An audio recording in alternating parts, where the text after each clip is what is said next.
Right. Somebody like to say the prayer? Sure, I can do it. Thank you. Oh.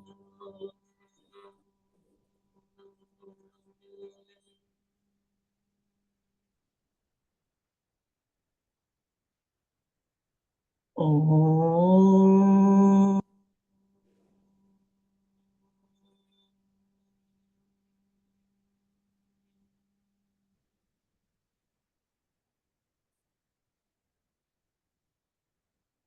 Oh.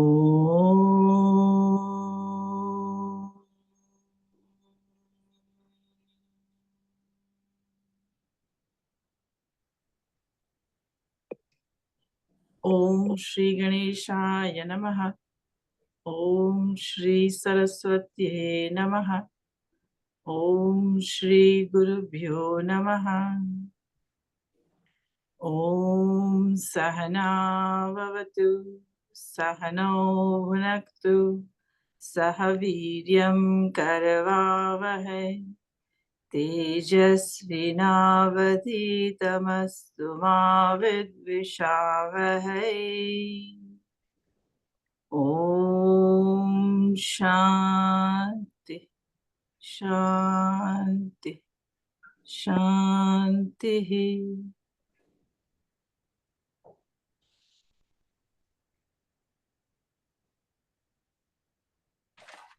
Okay, thank you so much. So, so yes, today is the last session which we're going to have, and I'm certainly going to see you next term as well because I think it's a good idea for us to kind of interact and anything I can teach you, you tell me, and I will do my best to try and accommodate that.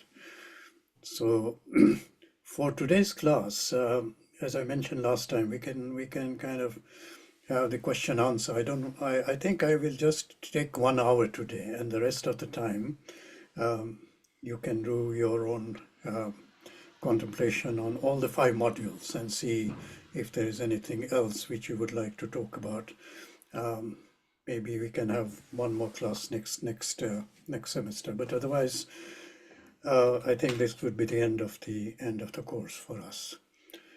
Is that okay with everybody, or would you like me to go into something in Yes, that's specifically? fine. Yeah. That'll be great, Patniji. Yeah. Okay, so floor is up to you now. You tell me what you want me to talk about, what we should discuss, or any questions you have, any particular concerns you have about the course or any of the modules. We can try to think about it. We didn't get around to discussing Jainism, Buddhism. Okay, Yes. okay, right. You were going to give us some references, I believe. Oh yes, that's right. So what I will do is that I've got 2 papers which are, giving you a basic orientation in terms of Buddhist and Jain psychology, and I think Patniji, yes. can you also talk about Charvakas when you're talking about that? Because along with Jainism and Buddhism, Hindu atheism, for the lack of a better word. Yeah, okay. So I have got one paper on that as well, so which I can also upload it on the classroom, and then you can have a look at that as well. I can briefly talk about Buddhism if you wish me to, Buddhist psychology. Let me see if I got anything on it.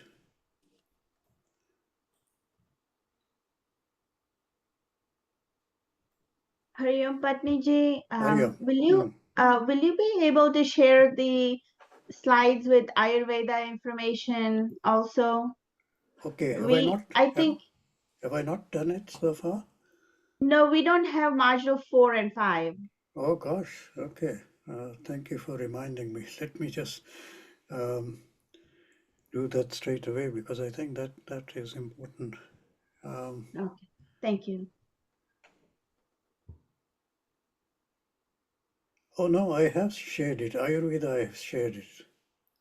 Oh, okay. I'm sorry, then I must not have found it. I'll check again. I posted it on the 24th of November, in fact. I, I've seen the Ayurveda. It is there. I've definitely seen it. It's there. Okay, Yes, yes, it is there. It is there. The slides are there. okay. Is there any module which is missing? We have Is module 1, 2, Advaita and is there? 3. Advaita is missing? I don't we have, know. sorry, we have modules 1, 2, and 3. I'll post.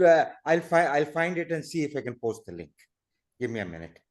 Yeah, I have only seen modules 1, 2, and 3 posted. Okay, so Yeah. number 4 is not there.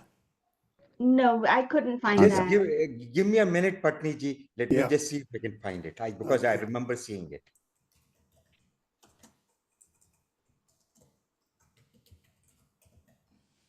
Okay.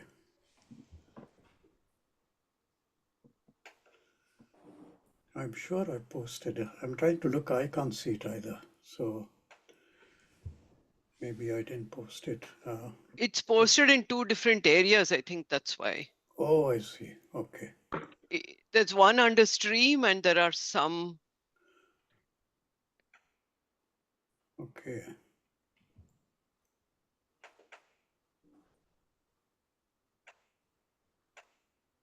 Ayurveda is in details, more than 100 slides. It is there. Ayurveda is to show, but module 4, Advaita, I'm not sure. That's right. Ayurveda was module 3, and Yeah. yes, there are slides for that. I see that. So module 3 is in there. Okay, I've just posted the Advaita Vedanta slides. Yeah. If you go to classwork, Ayurveda complete presentation slides on November 24th. Yeah, Ayurveda is there. Advaita Vedanta I've just posted. Okay. Can somebody check? Advaita Vedanta, I can see it right now. Yeah. But I thought you had already posted for the assignment for Advaita Vedanta. You had posted Okay. a lot of slides there. Okay, so that would be the same one. I might have posted it under assignment rather than material. So that is possible. Yeah, the Advaita slides are there now. Okay, they're there now. Okay, so I've posted them separately in case anybody can't find them in the assignment. The assignment, you have only the papers. On the posting, I think you have the slides. So I think it's complete now. Okay, it's complete now. Okay, anything else anybody wants besides all these things? References for future study. Okay. I saw that the Journal of Yoga, that's the one that seems to have a lot of papers on it. Yes. Journal of Yoga. There are quite a few. I think if have I put the references on the course specification? I think they should be there. Yeah, those are there. I'm talking about the future, which journals to kind of follow up on. Okay. That would be really useful. Yeah, I will make a list of that. Let me just write it down. General tips about where to look for papers. Okay. Because this is a developing field. To keep up with that, we need to keep studying. That's right. So there are some good journals and good references which I will give you, a list of references for all the modules, and see if that should be adequate. But if you want any specific articles which are not able to access, you let me know, and I can trying to get that for you as well. Okay. Right. So let me talk a bit about basic kind of ideas in Buddhist psychology. And so there are a lot of things which Buddhism actually offers which are unique in themselves, right? And there's some earlier work which was done by there is a person called Dr. Rhys Davids. He was very much interested in Buddhism, and he had studied the Pali language as well. and he wrote quite a bit about, the kind of psychological analysis and the explanations which are given in this Buddhist literature. And the idea in Buddhism is why there is such a kind of wealth of psychological information is because they were very much interested in the inner states and processes. And why they were interested in the inner processes and states is to map out in a very kind of detailed way the stages and the development towards enlightenment. And it is really, again, the connection between philosophy and psychology and spirituality. These are, in Buddhism as well as Hinduism, as we have seen, these are very much interconnected together. And as I explained last time in previous modules, is that Western psychology at a certain point began to divert from both theology and philosophy. Although the roots of psychology are still in theology and philosophy, in the Eastern traditions, they still remain together. And therefore, some people get confused. Is this spirituality? Is this philosophy? Is it psychology? Or what is it? And even if you say, okay, it is Indian psychology, some people even dispute that, that say that you are kind of mixing some of these concepts. But what really, is important to understand is that this division did not take place in the Eastern traditions. So similarly, Buddhism has got a lot of kind of ideas about the psychology of, in particular, about consciousness.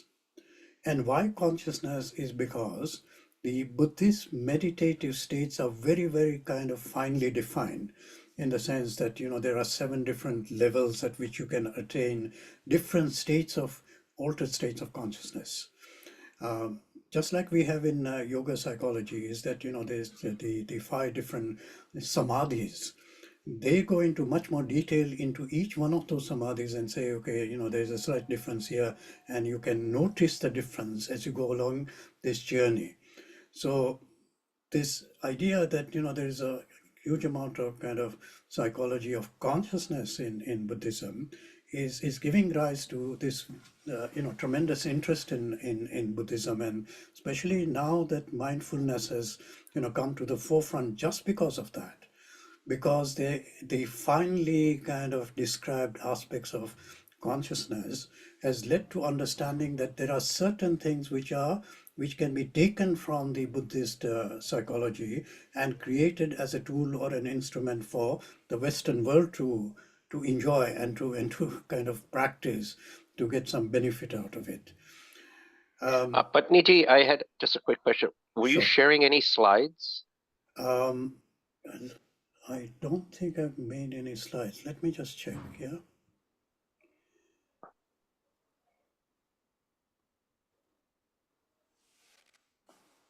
Sorry to interrupt, but No, it's okay. Okay, this is an older version, but hopefully it will do the trick.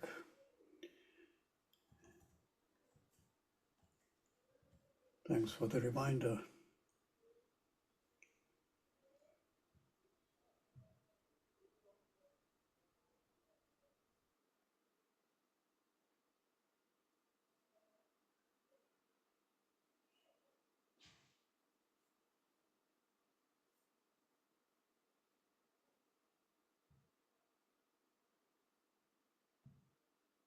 thank you. Okay, so it's quite brief, but basically I was talking about some of these basic ideas. So what I was saying is that there is really this relevance about the Buddhist psychology in today's world, and then specifically when we're talking about, the kind of psychological reflections which are there in Buddhist scriptures, and they offer, kind of lots of insight in the sense that, this insights into the nature of not only the human mind, but also consciousness in particular, and human behavior, which is also still relevant today. Now, why this kind of understanding of the mind, the consciousness, as well as behavior, which again we saw in Advaita Vedanta and the other philosophies as well, is that behavior is very much part and parcel of spiritual expression, in the sense that it is not all about just sitting down in an ashram or a cave and just meditating. The various different parts of what we say is the kind of spiritual transformation or the inner transformation which can happen because of this is really connected to our outward life as well. So when we talk about outward life, in Hinduism, we have seen that, the representation of dharma in our life and the expression of dharma in our life. So that living a dharmic life is living a spiritual life.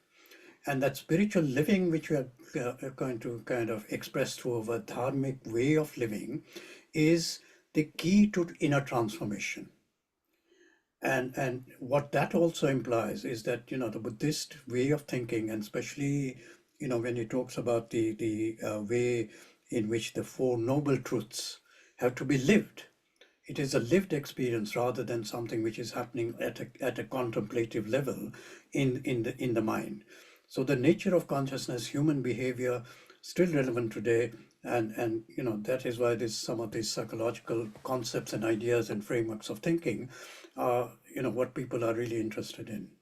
So interwoven, as I was saying, with philosophical, ethical aspects, and the spirituality, psychology, philosophy, ethics is all kind of brought into a holistic framework of our life and living. So this requires an extensive study of Buddhist concept of mind, cognition, motivation, emotion, personality, again, which are really closely linked with to the philosophical, ethical aspects.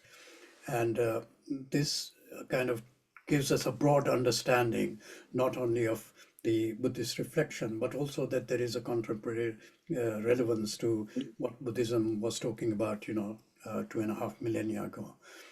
Poonam? Hari Om Patniji. Sir, Hari Om. quick question. May you please elaborate on the Four Noble Truths also? Maybe it's yeah. I will be talking about that as well. Yes. Okay. So, these ways of understanding, and one of the important parts is ethics and psychology in Buddhism, right? So ethics, what do we mean by ethics? And that is a question, is that, what is ethics all about? And as we understand it, okay, anybody tell me what ethics is to you? What does it mean to you? What is ethics? The right way to behave. Right way to behave. Okay, Nishad? I think ethics is the subtle aspect that we can do an action that might not necessarily be wrong from a physical perspective or breaking the law or whatever, but might be, from the standpoint of my discriminative intellect power, the wrong thing to do. So it's a more subtle part of it, not a black and white, hey, you ran the red light and you got a ticket. That's kind of a very discreet one. I'm talking more subtle. That's what that is. Okay, good. Okay. Ethics is Yeah. putting attributes to actions such as good, bad, right, wrong, ready, not ready. So you take an action and you start you start judging it based on certain framework of reference, which could be a legal framework, it could be a theological framework, a philosophical framework. Okay, good.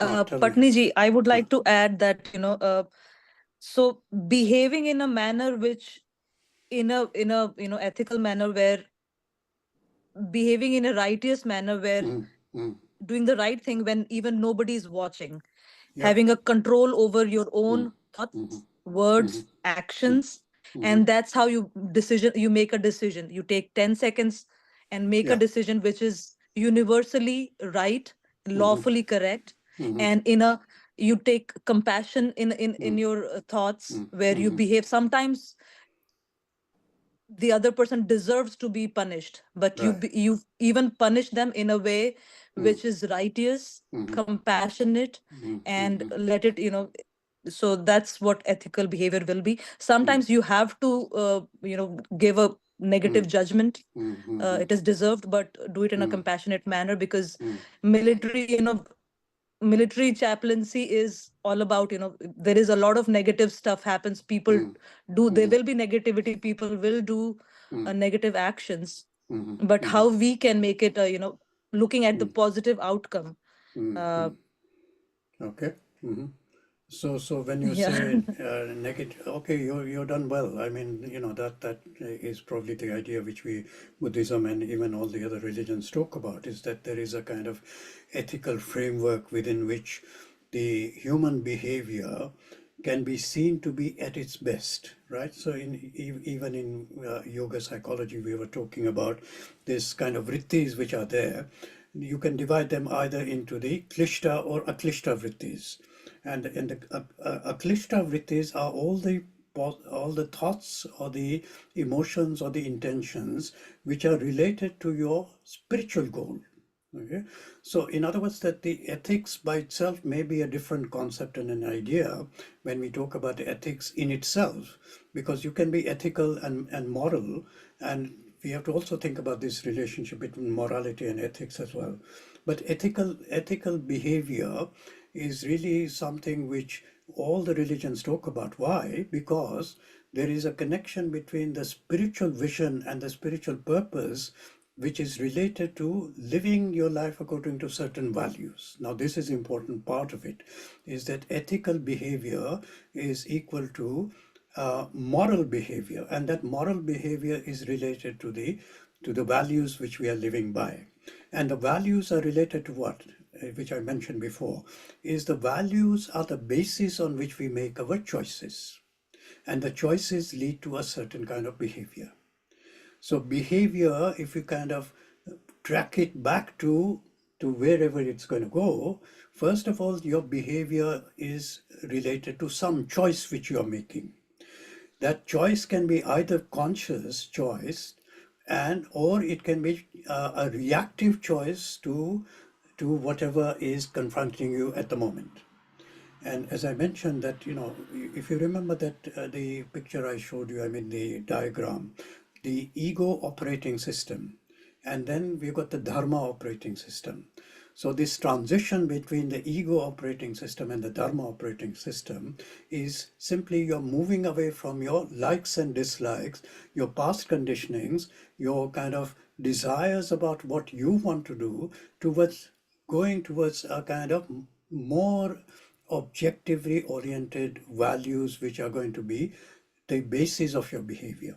And dharma, as we understand it, and even in Buddhism, a similar idea, is that the role which you have and the role which you're going to be, expressing, not only the role, but also the stage of your life will determine what behavior is appropriate and acceptable according to that spiritual goal.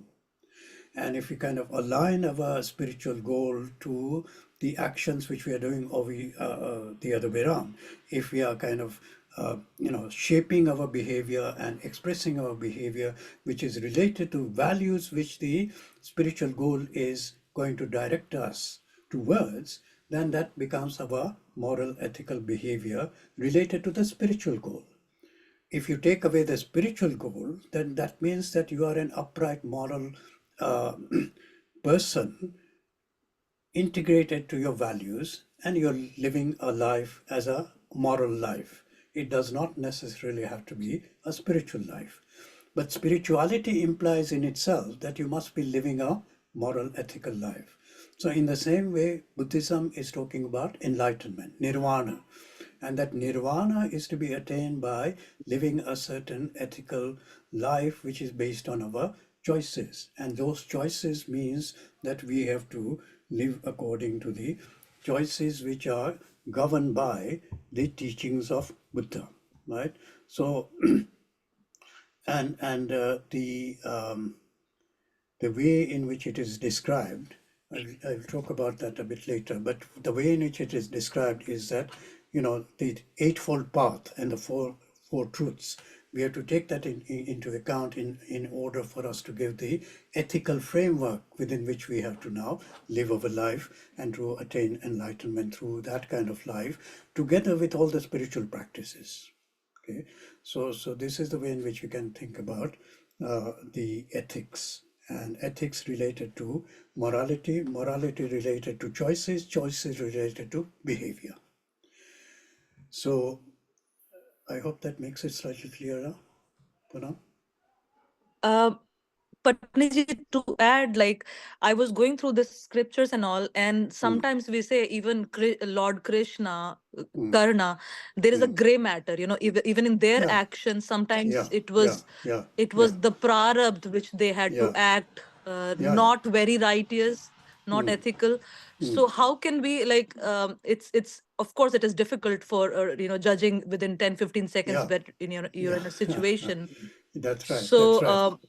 Yeah, so yeah. how can in those kind of situation, behaving and it gets difficult. Do you want to elaborate on that, like the gray matter where Yeah, even yeah, the yeah. lords have done some stuff? Yeah, yeah. So gray areas, you mean gray areas of, moral behavior, and that is always going to be there.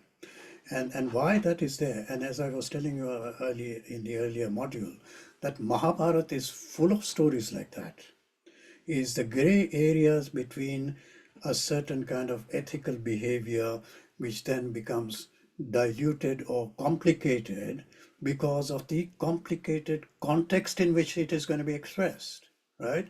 So if you take you will have plenty of kind of examples in the army or in the armed forces where you have to make a decision on the spot. And that might mean that you are crossing kind of or you got one foot on this side, one foot on the other side, but within that complexity you still got to make a decision, because either your life is at risk or a life of thousands of people is at risk. So what are you going to do? And Right. that requires a tremendous amount of not only the sensitivity which has been developed over years and years and years, sensitivity to making those kind of choices, but on the other hand, having the courage to make the choice, because you can't Right. say, okay, no, I'm not sure what I'm supposed to do. You are supposed to do something, and therefore you either Correct. do it this way or that way. It Mm. doesn't matter. At the end of the day, you have made a choice which was considerate, and because of that kind of sensitivity which you might have developed, it probably will be the right decision under the circumstances. Now, people may argue that, okay, Krishna was saying what was he saying in the middle of the battlefield, so confusing anybody know that story? It actually, Or The one where Yudhishthira. Ashwat. Yeah, Ashwathama, like the way how Ashwatthama. Ashwathama was killed. That's Yes. right. That's right. That's that right. was Yudhishthira, who was supposed to be Dharmaputra. That's right. So tell us. Even the way he Karna was killed, like with a when he was unarmed. That's right. That's right. So So these are the and dilemmas. the way Duryodhan was killed. Yes. That's right. That's right. So you can see that what is the purpose now? If you think about that, why was even Krishna, who is he's a kind of avatar, right? And therefore, if we think about that, that is the perfect manifestation of divinity on the planet, right? Krishna is, in that sense, and imagine then fourth chapter, in the initial verses, he says, I've taken birth so that this imbalance between dharma and adharma can be restored. The kind of failure of dharma within society is the reason why I'm here to restore that dharmic way of living again. And here he is, a person who is claiming that is kind of manifested in humanity to uphold dharma. And people ask this question, but if he is here to uphold dharma, and that sounds as if now he's kind of contradicting himself by saying, okay, I can do this for whatever reason. But this is the complexity of dharma. You're right. Yeah. You see that it is not simply a matter of this or that, and the complexity comes because the human nature itself is complicated, number one, and the circumstances in which we find ourselves is very complex as well. So counting those two complexity, it's not surprising that many of us kind of have these moral dilemmas coming up again and again. And if they don't, then I would say that maybe there is actually that sensitivity to morality and so on. But certainly, I think all of us will have experienced this to one extent or the other. So this is a difficulty. But as I said, that practically speaking, like you are saying, in the army, in the armed forces, during times of tremendous pressure, you still have to make that choice, and that choice will make a lot of difference to many people. It might, but you still have to make a choice, and sometimes it may appear confusing as to what kind of choice was that. So we can, we can only in those situations, I think the intention behind that action is the deciding factor, I can say. Yeah, it is always the factor. Intention, what is your intention, and how pure is that intention? And therefore, there is a kind of way of thinking about this purity. So the dharmic way of living is in fact a way in which you can develop that inner purity. And that inner purity is reflected in terms of the clarity of your thinking and the purity of your emotion in terms of the intention. You see what I mean? Right. So basically you've got a clear head that you know exactly what is required, but you also have got a pure heart in the sense that you know that there is a compassionate aspect of any decision you make. Now that means that is sometimes where the complexity comes in, is that you want to do something, but how are you going to do it, taking into account the compassion behind the action which you're taking? Correct. May I share a short stuff where we are right now going through a case study where that as a chaplain, military chaplains, we do not carry weapons. Even as a soldier, we do not carry weapons. We are just the religious, but however, we still go in combat zones to support our troops. So recently we have this case where a chaplain picked up the weapon in combat zone and shot back. So, and he is going through a court martial. So, and he had to proved that we get a orderly, a soldier who's assigned for a chaplain to fight back and protect the chaplain. So his orderly was in a combat zone, and so to save his life, the chaplain did not think twice and he shot back, and he ended up killing two whoever insurgents. So and although he had to get out of the army, but he got an honorable discharge. So that kind of they said that he did get Article 15 where he had to get out of the army because you're not supposed to pick up weapon, but he got an honorable discharge. So I don't know if that's a case study which all the chaplain corps is going through, and we're talking about. So you can see now. Can you see the complexity? Tell me what the complexity is there. So as a chaplain, we are all about peacemaking, peacekeeping, not killing, of course. But I think his defense was he was defending himself and his own savior in the combat zone, and he was in a situation. It was not a war zone, but they were their line was kind of attacked. So it was self-defense as well as defending the other people around them, the soldiers. So and therefore the honorable discharge, is it not? Yes. So that and they let him finish. They let him take the retirement also. He's retired. He's getting his pension and everything. So you can see at the end of the day, the judgment which is passed is that, in a sense, it was justified that you're not supposed to take up arms. But on the other hand, saving a life could be much more important than, sticking to this idea that you're not supposed to carry this. weapons or anything.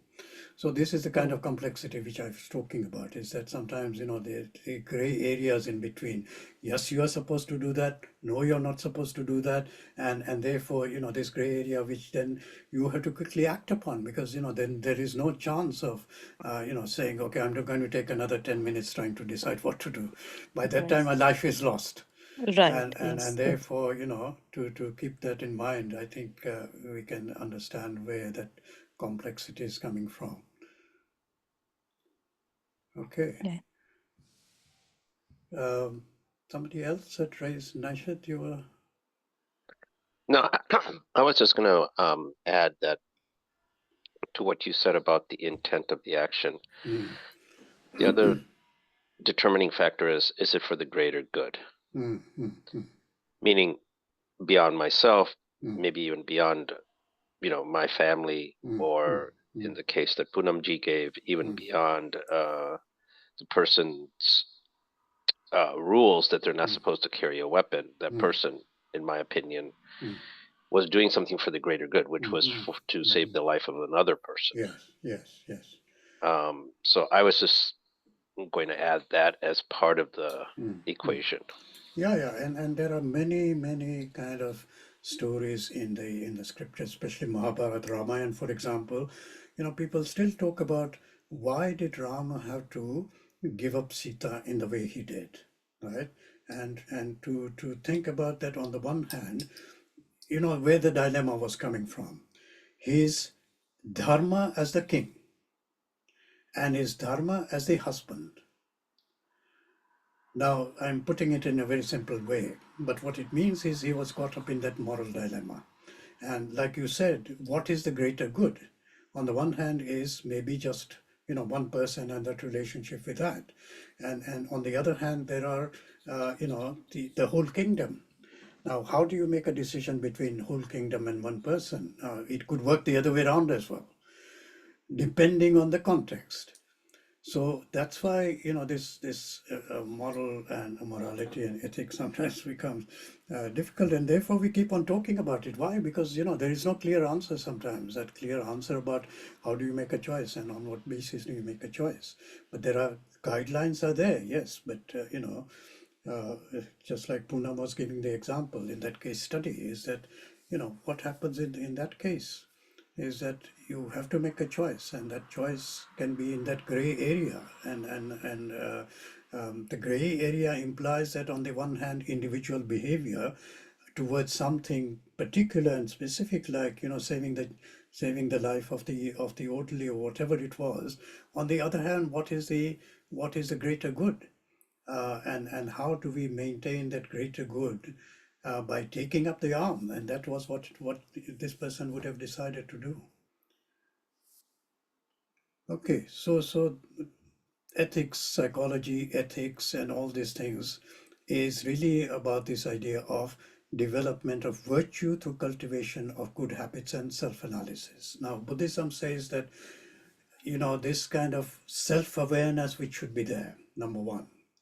Why should the self-awareness be there is that we are monitoring not only the thought process, but we are also monitoring how we are making these choices. And to bring in the conscious awareness of our choices is to say, here's the value which I'm going to base my choice on, and therefore doing that again and again and again is the development of virtue. So if you take, for example, I have now decided I will be, say, for example, that I will uphold the value of truth. Uphold the value of truth. Now, if I say that, it has got implication, right? Right from the on self-understanding and self-concept and how I look at myself, how I see myself, what I'm aware of in terms of my thinking and feeling and action. Not only that, I'm aware of, but the implication and the consequences of the choices which I'm going to make. So that kind of self-awareness in terms of the choices I'm going to make is really the development of virtue. So values in action is equal to virtues. Okay? Values can be values in themselves. So if I say truth is my value, And if I practice truthfulness in my life through action, which means making choice and behaving, then it becomes a virtue. So I say this is a very virtuous person, which means that expression of those values I can see in their lives. And this person will be expressing them in an integrated way in their lives, so that that becomes a virtuous person. So people may say, I follow this value of truth, but is it really being followed up in terms of your actions and behavior? And if it is, then you're integrated with the value. This kind of self-integration with the values is really the hallmark of the person who is the integrated personality. Now, if you've done self-unfoldment, you may remember Gurudev talking about this, is that values integrated into our thinking, feeling, and behavior becomes a virtue. And this cultivation of good habits and self-analysis is really the development of the virtues in our life. Now, what is the psychology behind this? And one of the things which I explained is that what difference does it make to you in your life if you are following a certain framework of thinking in terms of choices and values? And if you know about positive psychology, they also talk very much about character strength and values. And this positive psychology has only come about in the last 20 plus years as a distinct discipline in itself. Whereas what Bhagavad Gita was talking about, 4,000 years ago is something very similar, in the sense it gives you a framework of values which are to be followed in order for you to not only express your dharma in your life, but to express it in the right way, in the right place, at the right time, with the right situation. And developing that is the connection to the inner transformation and purification. And this is exactly what Buddhism is also talking about, is development of virtue through cultivation of good habits and self-analysis. And good habits also implies that you are actually having something which is outwardly visible to everybody else. Okay, so this is an important part of the inner development, which will lead to the ultimate spiritual goal. And we must never let go of that spiritual goal, because all these systems of thought and action are really related to that ultimate goal. Just like in Advaita Vedanta, we see that self-realization of Brahma Vidya becomes the goal of your life. And that is not going to become just like that. There is a lot of hard effort which you need to put. And part of that is a dharmic living. Karma Yoga, Bhakti Yoga, Jnana Yoga, Dhyana Yoga. And that requires a whole kind of systematic way of being in the world. And this is also what Buddhist ethics emphasizes, this kind of development of virtue through good habits rather than blind adherence to rules. And link between psychological terms and ethical overtones. Many psychological terms in Buddhism, like kushala, wholesome, akushala, unwholesome, have ethical overtones, highlighting the connection between psychology and ethics. So what do we mean by this connection, right? I've talked about this in relationship to Ashtanga Yoga of Patanjali. You remember the first two limbs of the Ashtanga Yoga? Anybody? Yama. Okay, Yama and Yama Yama and Niyama. Yama That's Niyama. right, Yama Niyama. And therefore, these are the 5 do's and don'ts, 5 do's and 5 don'ts in your life. Basically, simply putting it very simply, is that these are the ones which we express in our life in order to cultivate a sense of connection with the outside world through a set of morals, values, okay? And there is a psychological effect of that. There's a psychological effect of being in that kind of way in which we function through these two, what you call two yam and niyam, these 5 do's and 5 don'ts. Anybody tell me what might be the psychological connection?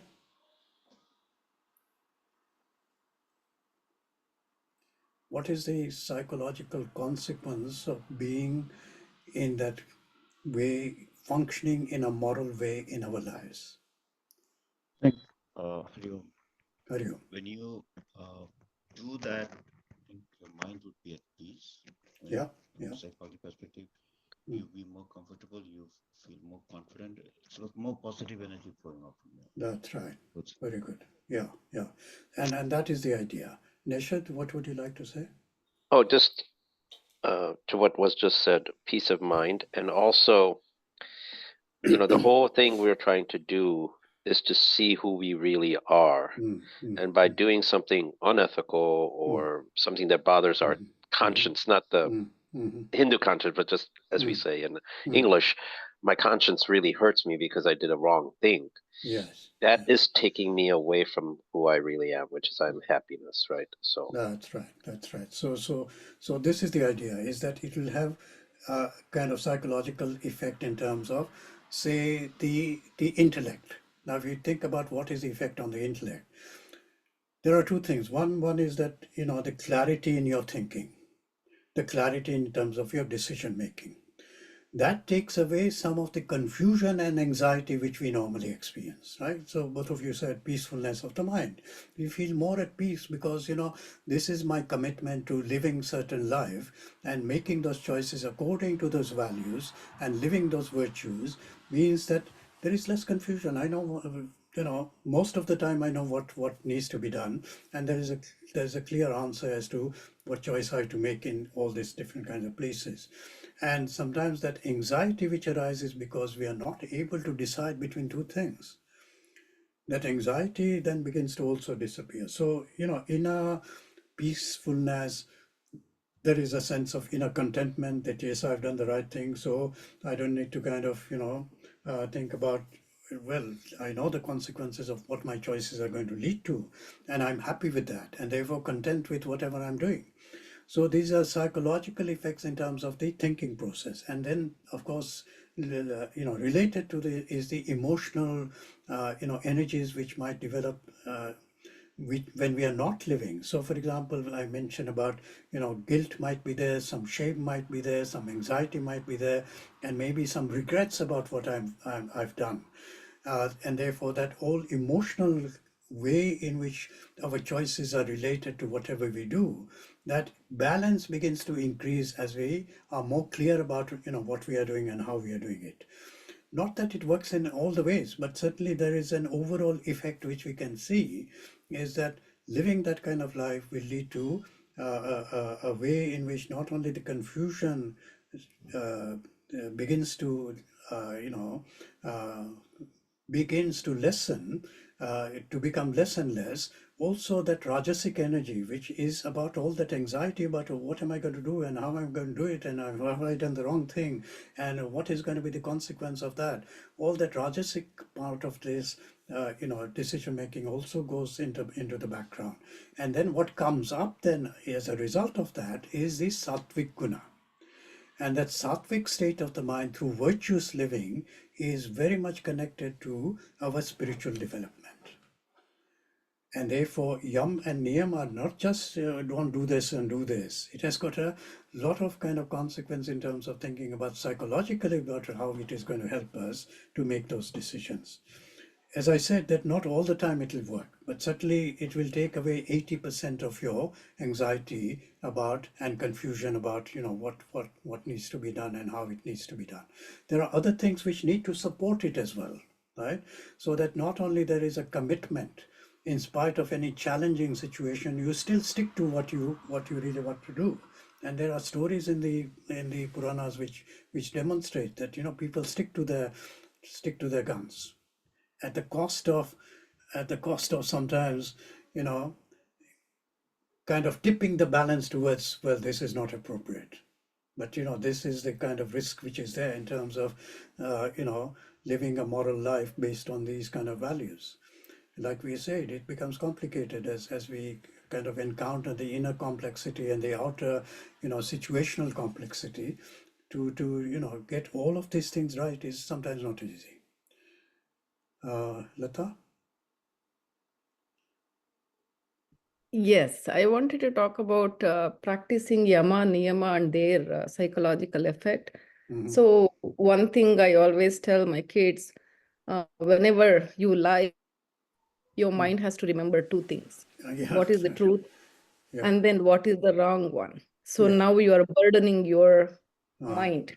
yes. So that is how it clouds our thinking. And same thing with the ahimsa too. So That's whenever right. you hurt somebody, it is like you're hurting part of you. So because hurting is never you. So Yes. hurting part is never you. Yes. Yes. So that is how you kind of Yes. Yes. come far away from the reality, and then that is how it burdens your mind. So that is what I wanted. Exactly. Thank you. So that burden is what we are talking about in terms of psychology. It increases your stress level, right? Because like you said, you have to remember two things. But here, it's clear that this is what I need to do, and I will try my best to commit myself to that, and I'll try my best to express that in my life. And therefore, the burden which the mind feels in terms of that anxiety and stress about what am I going to do and how I'm going to do it, that confusion also begins to be relieved, because we have got at least some clear picture about what we need to do. So there is that tremendous psychological effect in terms of ethics and psychology. And of course, what we are talking about is related to the ultimate goal. We must never forget that ultimate goal, because everything is kind of connected to that. So again, for example, in Amrita Bindu Upanishad, the very first verse is saying there are only two kinds of mind. I think I mentioned this before. There are only two kinds of mind, pure and impure. And don't think about anything else. And why is Amrita Bindu talking about you've got only two kinds of minds? Why is it not even going into complexity of the human mind? It is saying it is either pure or impure, and that is what the master is actually interested in. He doesn't want to know the details about this, that, and the other. He says either your mind is pure or it is impure. And if it is pure, then there is every likelihood that you'll get liberation. If it's impure, there is very likelihood that it'll go into more kind of bondage and keep on repeating the cycle of birth and death. Now you can see how that psychology is related to the mind, and how the impurity of the mind is related to the ultimate goal of liberation. That's a clear demonstration that psychology is derived from that ultimate goal, and consideration of that ultimate goal will highlight some of the mental concepts and ideas and frameworks of thinking in Indian psychology. And similarly, it is the same here, is that ethical part of our life is very much emphasized in terms of the way in which Buddha talked about the enlightenment, and therefore that becomes part of our spiritual journey, very much so in Buddhism. So social ethics and human nature, okay, that's another thing which Buddhism talks about, and talks about in terms of the makeup of the individual is key to analyzing social harmony and conflict. Now, we remember we talked about how Krishna in the middle of the battlefield is somehow doing something which is also related to social ethics in terms of what is the consequence of behaving in a certain way, in an ethical manner or a non-ethical manner, and therefore where is this harmony going to come from, and where is conflict going to come from? Okay, now think about how conflict develops. And some of the conflicts develop because there is an opposition in terms of the values which one person is having in opposition to how I am thinking, which my values are. So that is a simple example of conflict in society, is that there is one group of people who believe that, this country is only meant for the indigenous people. Let everybody else get out of this country. And there's another group which says no, we need all the kind of diversity to be represented, and that is may not even be a source of conflict. In fact, that is a situation of enrichment of society. Can you see how these two values can be very different? Okay, so and in this context, Buddha considers the psychological makeup of individuals as a significant factor in understanding the foundation of social harmony and the roots of conflict. So somebody, I think Mahatma Gandhi, he said, if you want peace in the world, you have to be peaceful yourself first. And in order to become peaceful, you need to resolve your inner conflict. Because if the inner conflict is there, there is going to be an outer conflict. And I'm so all of you will have, observe this and maybe experience this as well, is that our own inner conflicts very often spill out into our relationships.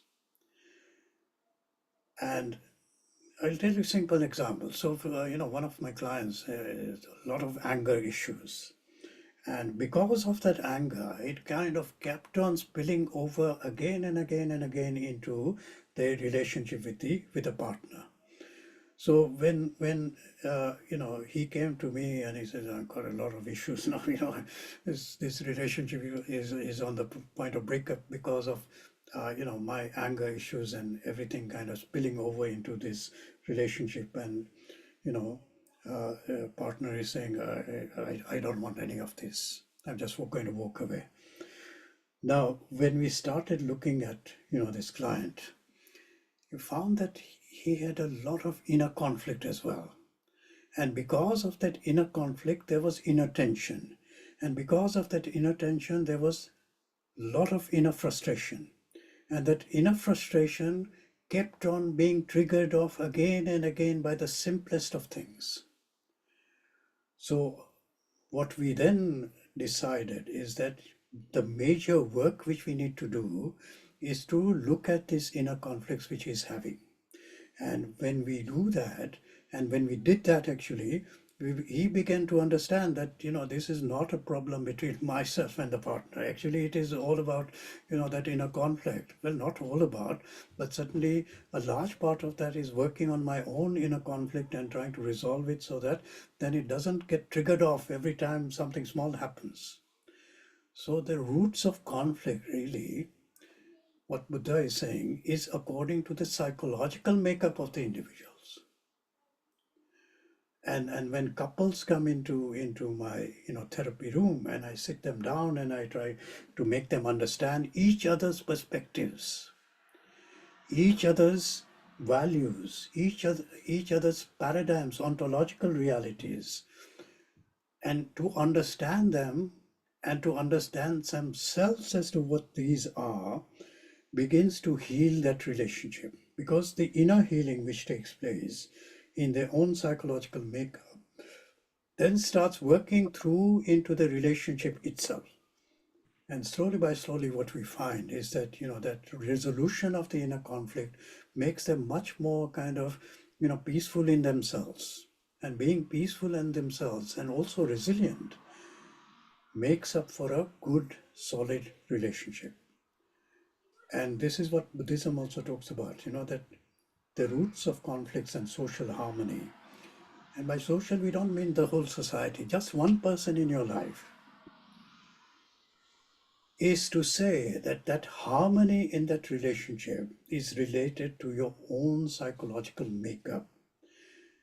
And it contributes a fair amount of, to that relationship, and especially where harmony and conflict are going to be there. You've got to kind of look at yourself honestly and truthfully and to try and resolve those inner conflicts before you can start, thinking about how we are going to resolve this conflict between ourselves. But sometimes that, because the two people are so far away and they're so embedded in their own kind of way of thinking that sometimes it's difficult to crack that. But certainly it is possible to, make it make it better by at least some level of resolution. Nishant? Yeah, in fact, going back to, I think, the very first class we had with you on last January, Right. the whole thing that we are trying, why we're doing these study of Vedanta and everything in order to be a spiritual care provider is I have to be able to have that peace and that vibe with the patient or the client Yes. in order to help their care. If I have inner conflict like you were just talking about, then I'm not going to exude the peace and calm that is needed to care for the patient. That's it. That's right. That's right. Absolutely. And you know, this is why this whole spiritual care from any chaplain, right? Whether it's Christian chaplain or Muslim chaplain or any chaplain, if they are themselves committed to their own faith and their own spirituality, what happens is that that begins to kind of not only affect you as a person, but it will affect you in relationship to everybody else.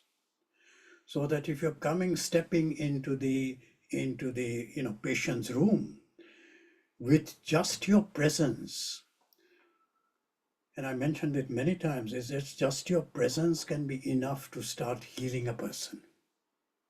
And I've seen this many times in my own client work, is that, you know, they come into the room and at once that kind of feeling that here's a place which seems, you know, feels safe. Here's a person who feels safe. Here's a person who is present to me. Here's a person who is connected to me through empathy.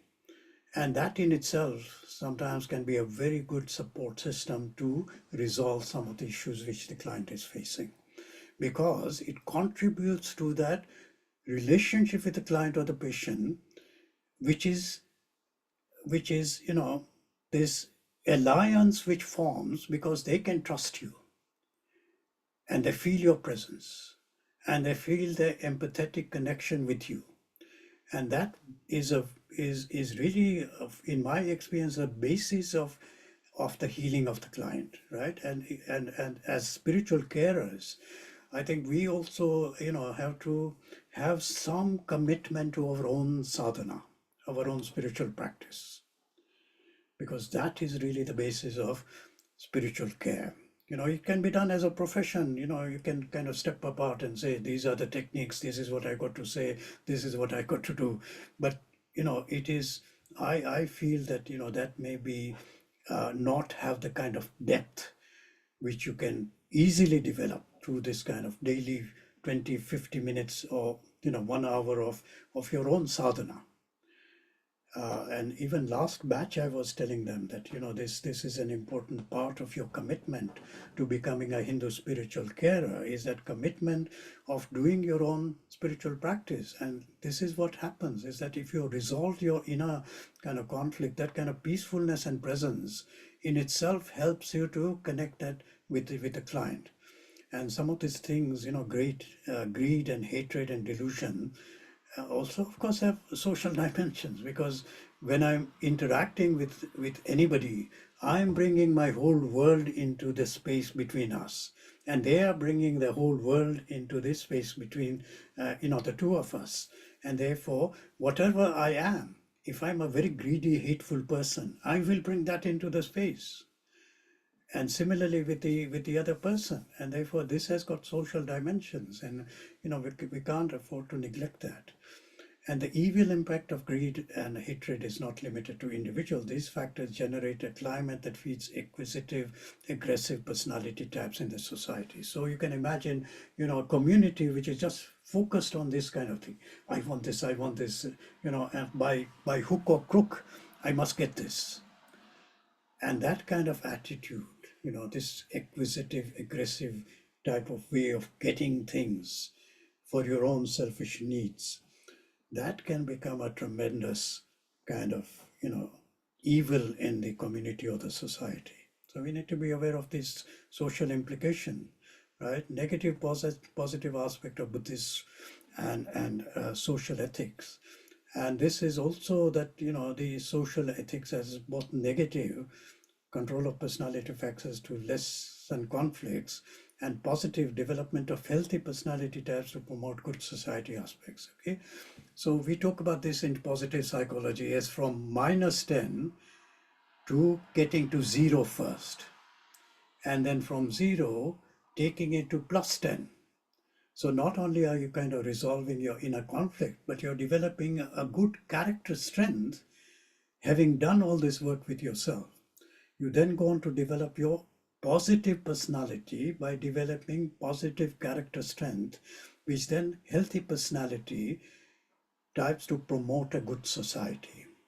So we talk about the positive personality through character strength, and then we talk about a positive family, we talk about positive institution, we talk about positive education. All this are really very much embedded in all this, Eastern or Indian spiritualities.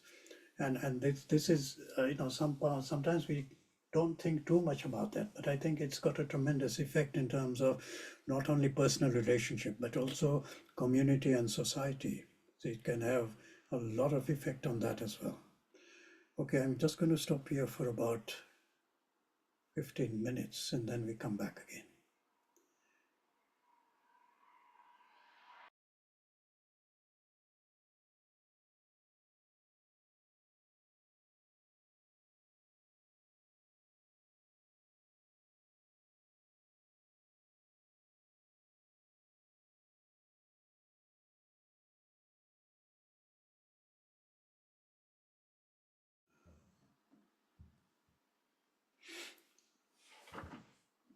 Hari Om.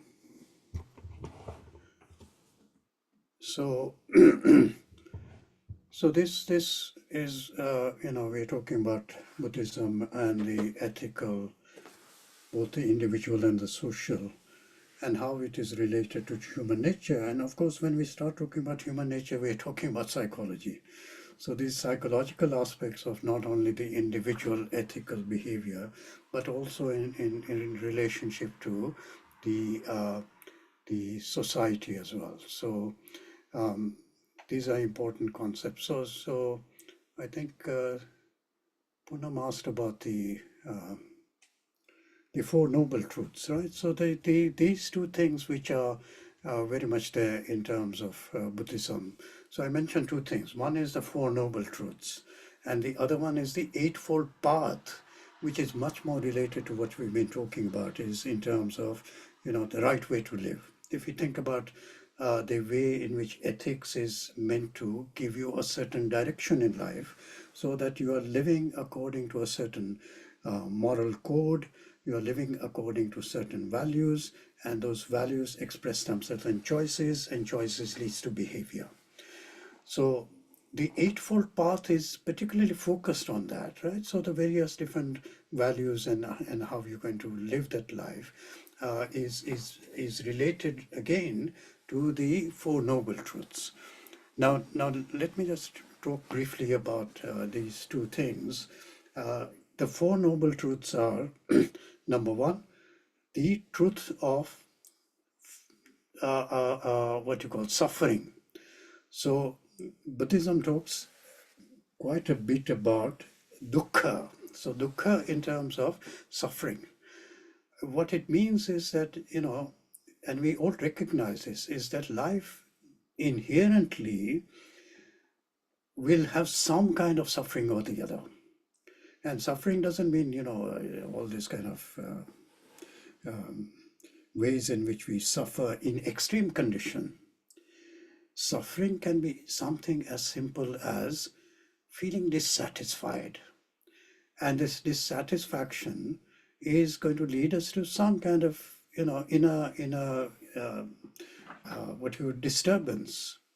So it can be something as simple as, I'm just dissatisfied this person or these things or this situation. And then you feel some kind of agitation. Now that agitation in itself is what Buddhism says is just kind of suffering. And that suffering can be extreme suffering. For example, extreme pain, physically, mentally, emotionally. If you're in extreme kind of pain, that is also dukkha. So number one, to recognize the truth of suffering. Number two is to recognize that there is a kind of cause of suffering. Yes, we are suffering, but to understand that there is a cause of suffering. And the third one says that how, if there is a cause, then how do you actually release yourself or relieve yourself from this suffering? So dukkha, samudaya, and then nirodha. Nirodha, we remember we saw in Patanjali Yoga Sutra, is cessation of suffering. In the case of Patanjali, he was talking about chittavritti nirodha. And that nirodha is about cessation of the modifications of the mind, whereas Buddhism talks about cessation of suffering itself. So on the one hand, recognizing that there are causes of suffering. And the cause of suffering, according to Vedanta, it says me and mine, right? It is all about the ego, how I consider myself to be this ego identity, and how I get myself attached to various different things. And that attachment and my identity become the causes of suffering in a very broad general framework. And if you kind of, take it to a specific level, for example, my sense of identity, if I don't feel comfortable with myself, that I don't like this person called me, of course it's going to cause suffering all the time, because that is the nearest person you are to yourself, is the nearest person you are to whoever you can be nearest to. So if I'm going to be not happy with myself, then that is a continuous form of suffering, right? So the me and the mind.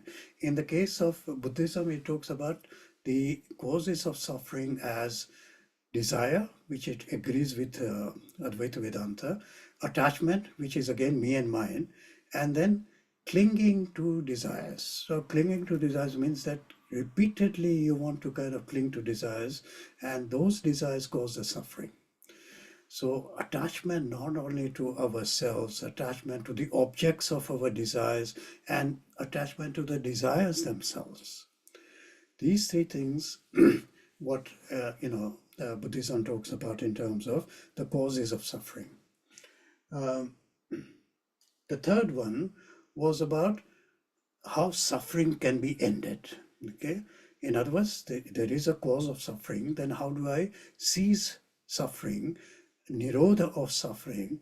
It can be ended by eliminating those three things which I mentioned just now: craving or desire, attachment to the objects of my desire, and then clinging on to or attachment to the desires themselves. Now, if you want to kind of end the suffering, give up your craving, give up your desire, give up your attachment, give up clinging to these desires as well. And therefore, giving up suffering does what? Psychological effect. Remember, there's psychological effect. So this is what we call in Advaita Vedanta as Chitta Shuddhi, the creation of the Sattvic mind. And Sattvic mind is a Sattvic personality, and the Sattvic personality is somebody who has gone beyond this kind of suffering. So in this case, very similar idea to what Advaita Vedanta talks about, and then it talks about if you want to liberate yourself, then renunciation is the only path. What Kaivalya Upanishad says, renunciation is the only path. There is no other path. In other words, giving up, and letting go. And letting go of what? The me and the mind. Okay, so Buddhism and Advaita Vedanta sometimes very similar, so that people say, Advaita Vedanta is Buddhism in disguise. That's what some people say, but that is taking it to an extreme. Okay, now so we got three things. Number one, suffering itself, dukkha, then samudaya, which means that there is a cause of suffering, and then nirodha, which is called the cessation of suffering, and then we got the fourth one, which is the path to cessation of suffering. Okay, so systematically these four noble truths. Number one, suffering is there. Number two, there's a cause of suffering. Number three is the cessation of suffering. And number four, the pathway to cessation of suffering. And the eightfold path then becomes the practice that leads to the end of suffering. Okay, so this is logically set out.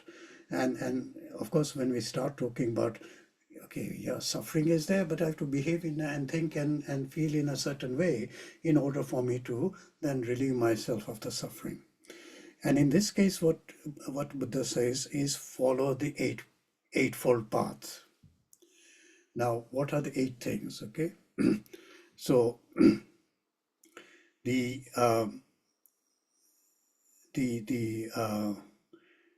eightfold path, it is about, number 1, the right understanding of the 4 noble truths and the nature of reality. And what is the nature of reality? Nature of reality is we are going to suffer. And therefore, understanding the 4 noble truths, that there is suffering, there is a cause of suffering, there is a way in which to relieve your suffering, and there is a pathway towards relief of suffering. To understand noble truths and the nature of our personal and our social reality is to understand the right view of life.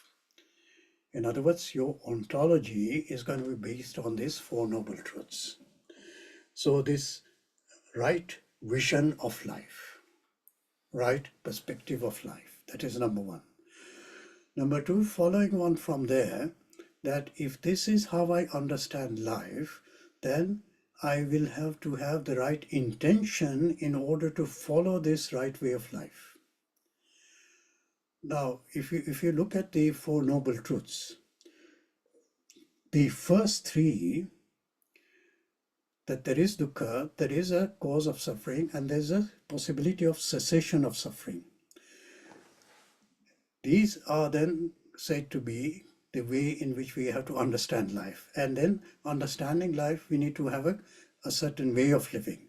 And therefore, right view with the right intention, having pure motives and intentions which are related to these 4 noble truths, is the way to live. And number 3 is that you need to have the right speech, right vision, right intention, right speech. Speaking, like I was saying earlier on, speaking the truth, but speaking the truth in a compassionate way, speaking the truth and not engaging in any kind of, conflict through our speech. Right vision, right intention, right speech, and then right action. Acting ethically and not harming people, ahimsa, not harming, but actually acting in an ethical manner through the right understanding, having the right vision, having the right intention about everything in your life, and then having the right speech, speaking truthfully and kindly, without engaging in any kind of, gossip or creating any kind of conflict through your speech. And therefore that leads to the right action. And this right action is all about living an ethical life. So we come back full circle to what I was talking about in terms of individual ethics, social ethics, and therefore living this kind of way in a conscious manner and not hurting anybody or causing any harm as much as you can prevent that. And so we come from a kind of way in which we are suffering, and to relieve ourselves of suffering, there is a pathway which is going to take us towards the relief of suffering. And having that relief of suffering is not the end of the thing. So then the first 4 ones are to take us from -10 to 0. And then he says that if you want to take it one step further, to develop more towards that kind of Buddhahood, as it were, to become a Buddha and to attain that nirvana, then there are other 4 things you can do. Number 1 is rightful living, or we can say right livelihood. So we got right vision, right intention, right speech, right action, and this right livelihood.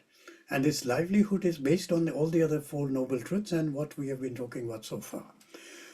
Earning a living without causing any harm to anybody. Again, this ahimsa is very much both this Jain philosophy and Jain practice and Jain psychology talks about the ahimsa, doing the least harm. So livelihood, even whatever we are doing in terms of earning our livelihood, we have to follow this noble way of living and making the right effort in terms of cultivating positive states of the mind and preventing negative ones. So we reach a point whereby we are now living a right way, in the right way, with all these things which we have talked about, and then go further by developing positive states of the mind and preventing the negative ones. Now, how is that going to be done? The key to that is number 7, which is called mindfulness. Mindfulness, contemplation, meditation, various different kinds of samadhis, this all can be under the umbrella of contemplative practices, but out of there, the one which is essential is called mindfulness. And this way of the mind functioning in a certain way. And the mind functioning in this kind of way is that we are living a conscious life, conscious and present in every moment of our experience, living consciously with full awareness of our thoughts, our feelings, our intentions, and outwardly being aware of everything which is going on outside ourselves as well, in the present moment. Mindfulness.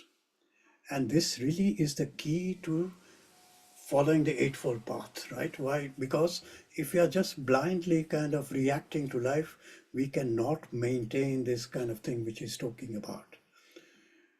Not only understanding these noble truths, but also understanding what is the right vision and how can I bring that right vision in the moment. Not blue sky thinking, but blue sky thinking connected to the ground in the moment. This is a very much a kind of Buddhist way of thinking. Advaita Vedanta also talks about in a similar manner. But the point here is mindfulness has got its place in terms of the Eightfold Path. And why it is there is because self-awareness is the key to living a righteous life. Self-awareness and inner awareness of my inner environment is the key to not only following and understanding the Four Noble Truths, but expressing them in our life through following the path of cessation of suffering. And this is the Eightfold Path. So if I'm aware of this thing in the moment, I can bring it into my thought, word, and deed. And that is the rightful way of living with mindfulness. And the last part, number 8, is right, paying attention or right concentration, dharana, what we talk about in Patanjali Yoga Sutra as dharana. And this dharana is the one which is going to allow us to, through deep meditation practice, to achieve this purity of the mind, a purity of the heart, and clarity of the intellect.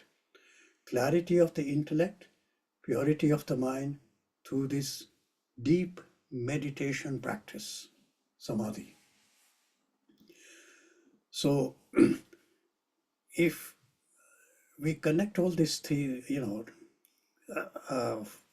things together, the 8 right ways of doing things, and the 4 noble truths, if we connect all this together, then what we get is the ethical framework of right living.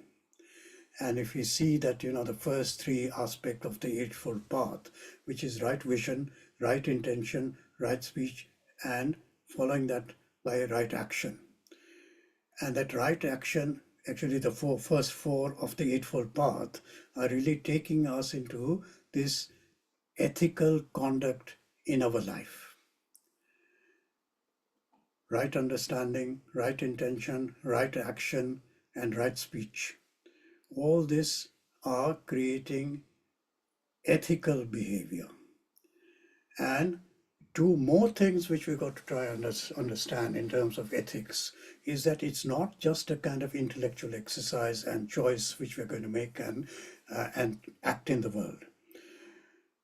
Two other things, right, which are implied in terms of number 4 and 5, which is action and livelihood. Do not cause any harm to anybody. Okay, and this means ahimsa. Ahimsa, non-violence, is avoiding harm to anybody through either thought, word, or deed. Physically, verbally, mentally, psychologically, whatever you think about, non-violence is the key in terms of Jainism as well as Buddhism. And the other thing is compassion with kindness.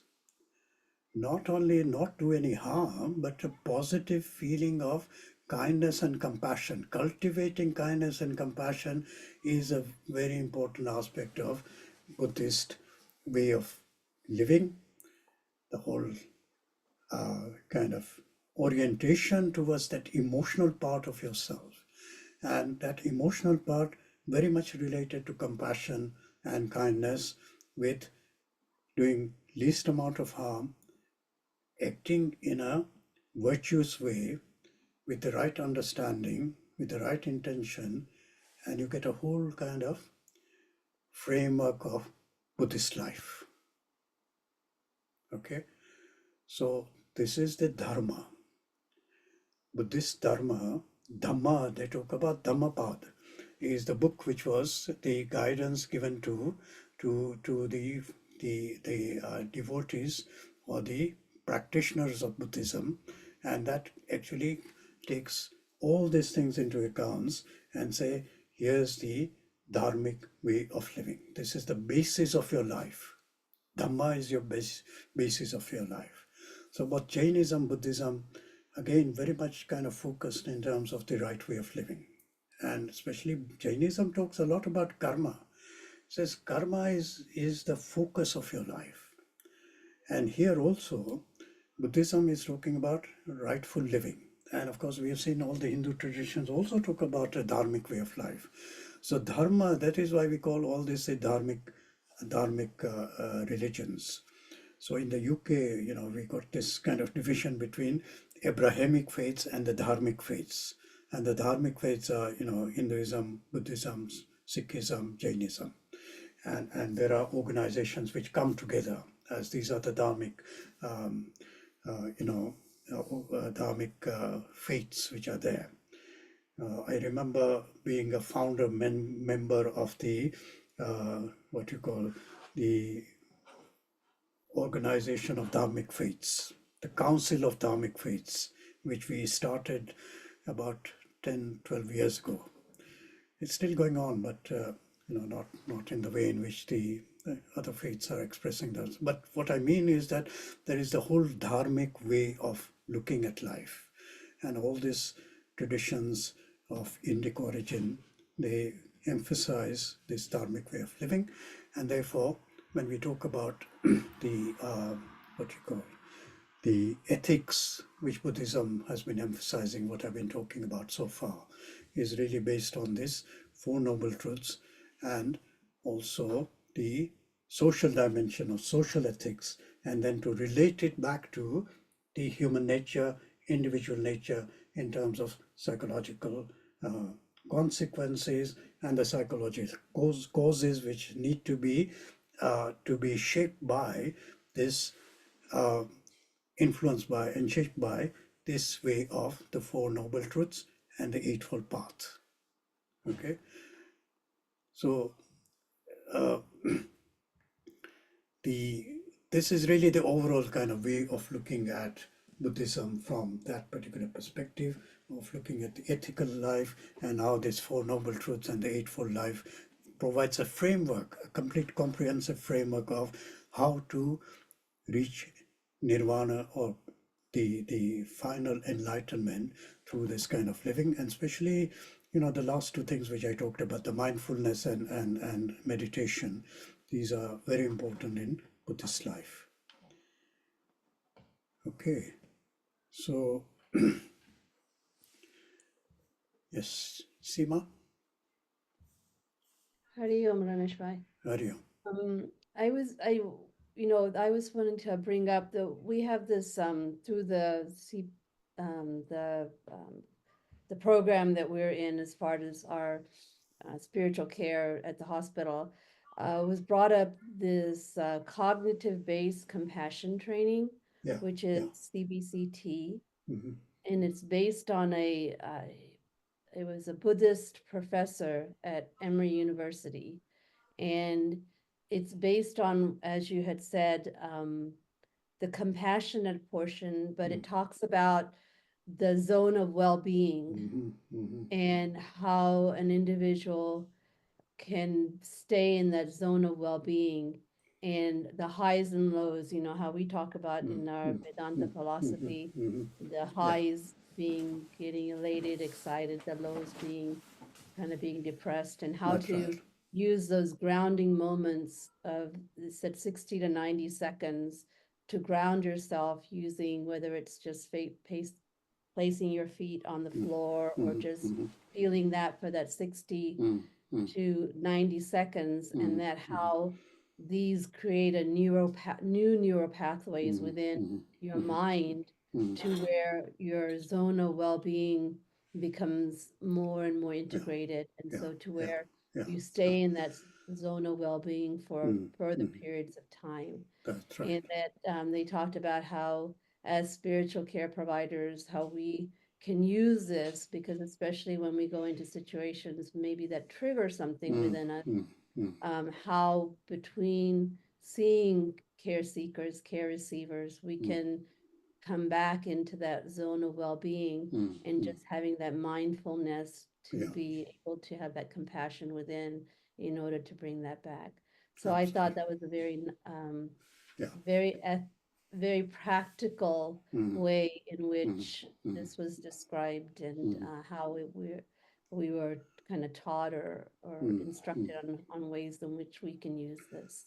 That's right. That's right. And you see, mindfulness and these kind of therapies which are based on mindfulness, ideas of compassion and kindness, and related to that, of course, is what you talked about is that there is a zone, there is a space in which we can inhabit.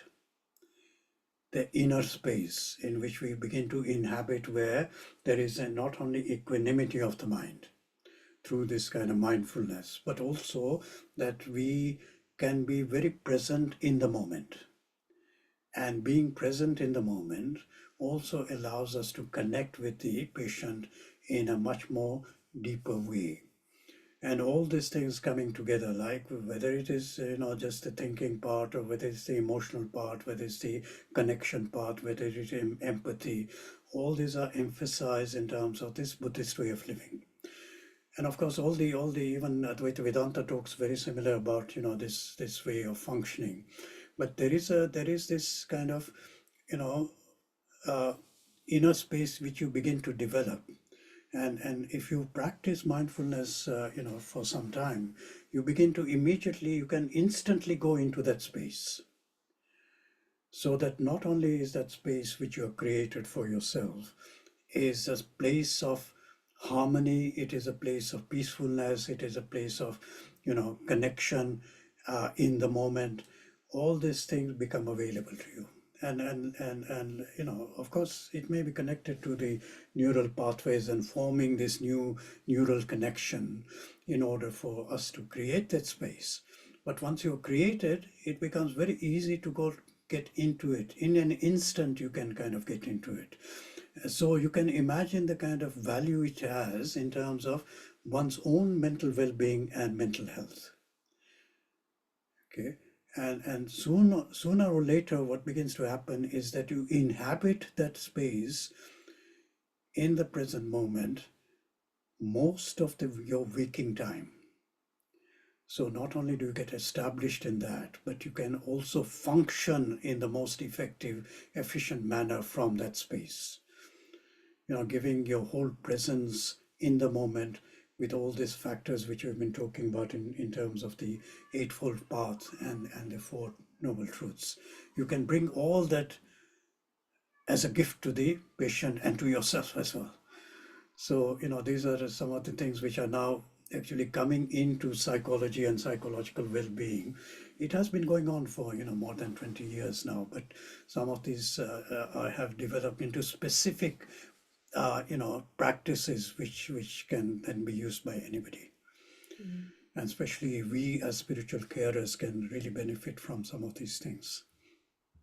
Yeah, especially the self-care aspect. Yes, because yes, it's yes. very easy to get into a situation and not reflect on how maybe something has affected you That's one right. way or the other. That's right. So that's And yeah.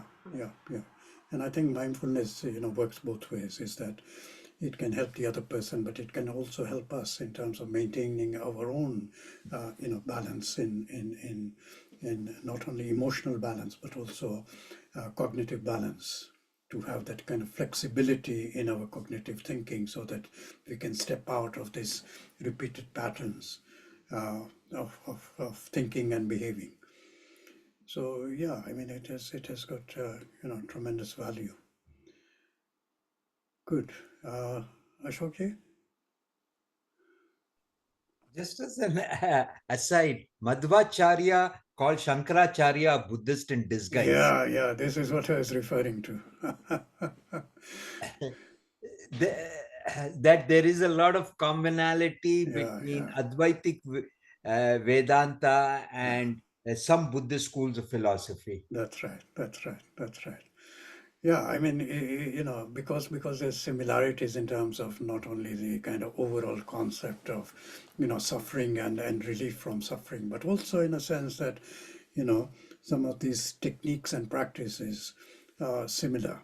But of course, the main difference is that, Advaita Vedanta talks about the Brahma Vidya, which is a kind of solid state, as it were, of our the most positive experience you can have in terms of your identity as Atman or Brahman.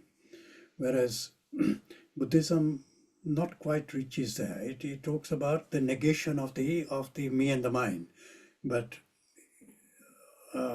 as far as I can understand it, is that it doesn't go into thinking about that there is a reality which is a solid reality beyond all this transactional reality.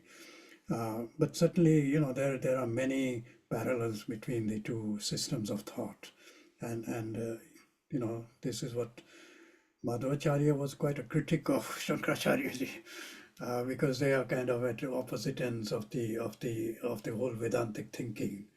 Madhvacharya saying dualistic, you can't reach that state of Advaita Vedanta, and then some of the things which they are talking about, seems like borrowed Buddhist philosophy. But we know that this was really much more before Buddhist thinking. In fact, Buddhism, of course, Prince Siddhartha was a Hindu himself, and therefore going along in a different direction. Of course, he is bound to be affected by his own upbringing.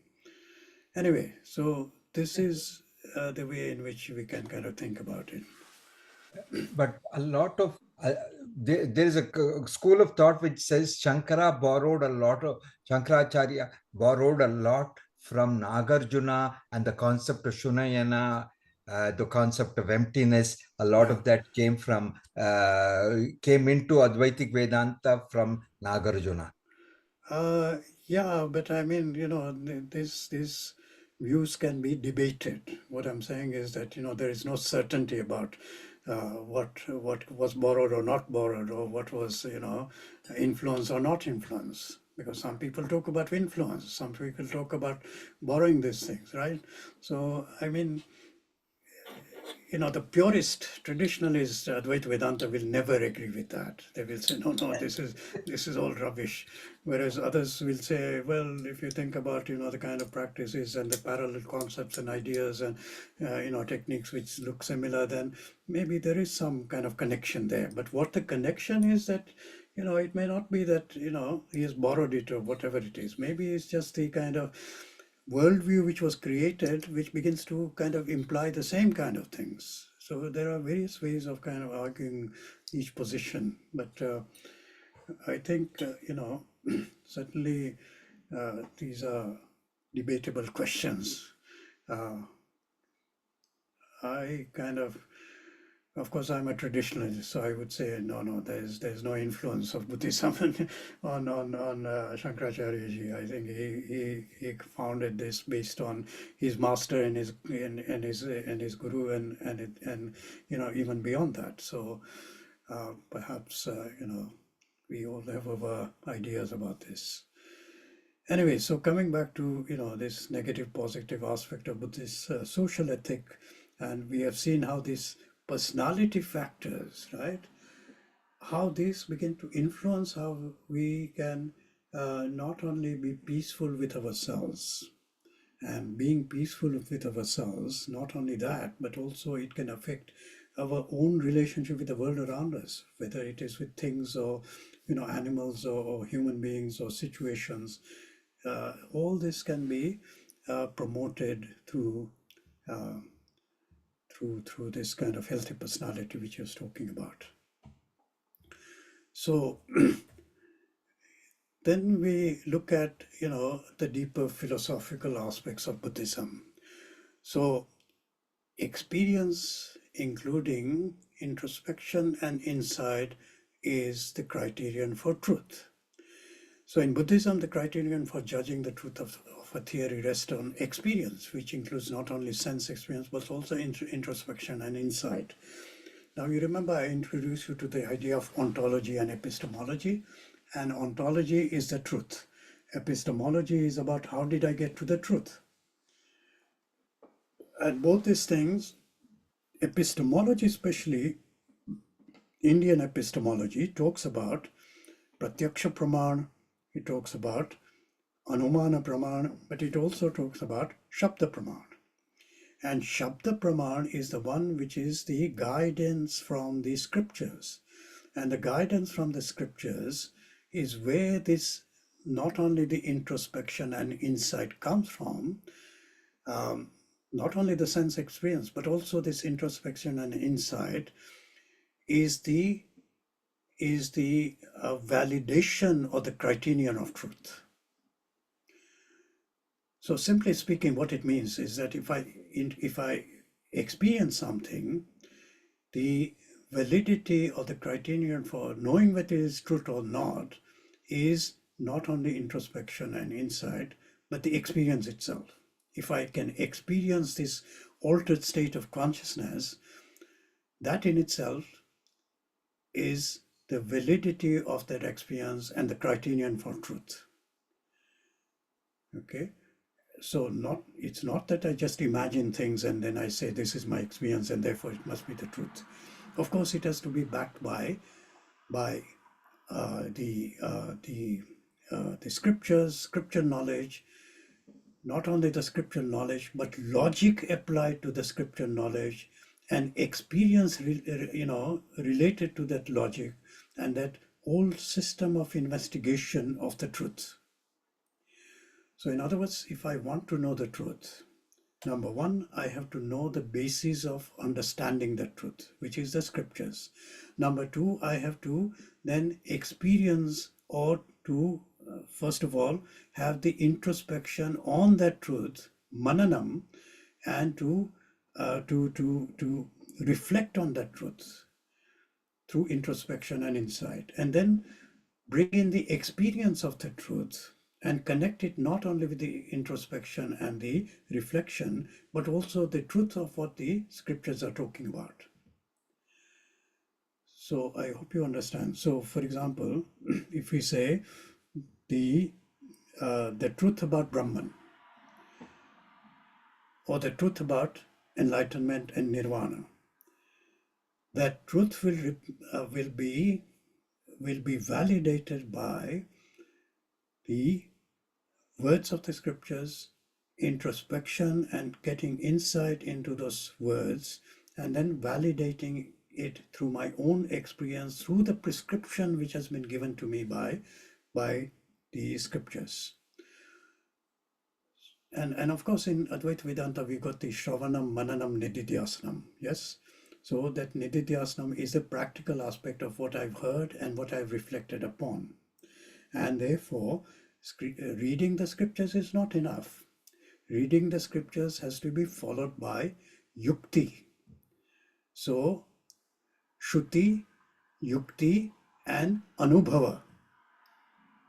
Shruti, Yukti, Anubhava is the sequence which Vedanta talks about, and this is something similar to what Vedanta talks about, is that this validation or judging the truth of theory rests on experience, includes not only the sense experience itself, but also introspection and insight. And this is all kind of revolving around having the experience. Limitation of conceptual knowledge traced to craving and ignorance. So, limitations of conceptual knowledge. In other words, that if we talk about concept of truth, then that truth may not be discovered because of our own craving and ignorance. In other words, again, what Advaita Vedanta, I keep on repeating this, comparing it with Advaita Vedanta, is that Advaita Vedanta also says avidya is your limitation, because avidya limits not only your own personal reality, but it also limits the way in which you look at the world and the reality of the world. So limitations of conceptual knowledge trace to craving and ignorance, because craving and ignorance is the same thing, is that we talk about vasanas in the causal body in Advaita Vedanta. Vasanas which are located at the subliminal level, and that causal body is also called ignorance. Why? Because it is the obstacle to realization of the truth. And therefore the layer of vasana, which then express themselves as desire, express themselves as this individuality and the kind of conditioning which is there, leads us away from knowing who we truly are. And this is similar idea which is being expressed here, is that the conceptual knowledge can be traced to craving and ignorance, and the limitation in terms of categories through which we seek the knowledge are ultimately traced to craving and ignorance in Buddhism. So limitations in the categories through which we seek knowledge. So one example of this is science. Now, some of you are scientists there, I know, but what it says that if we are going to create categories of thinking through which we seek knowledge, in other words, categorization and the seeking of knowledge. So let's reverse it.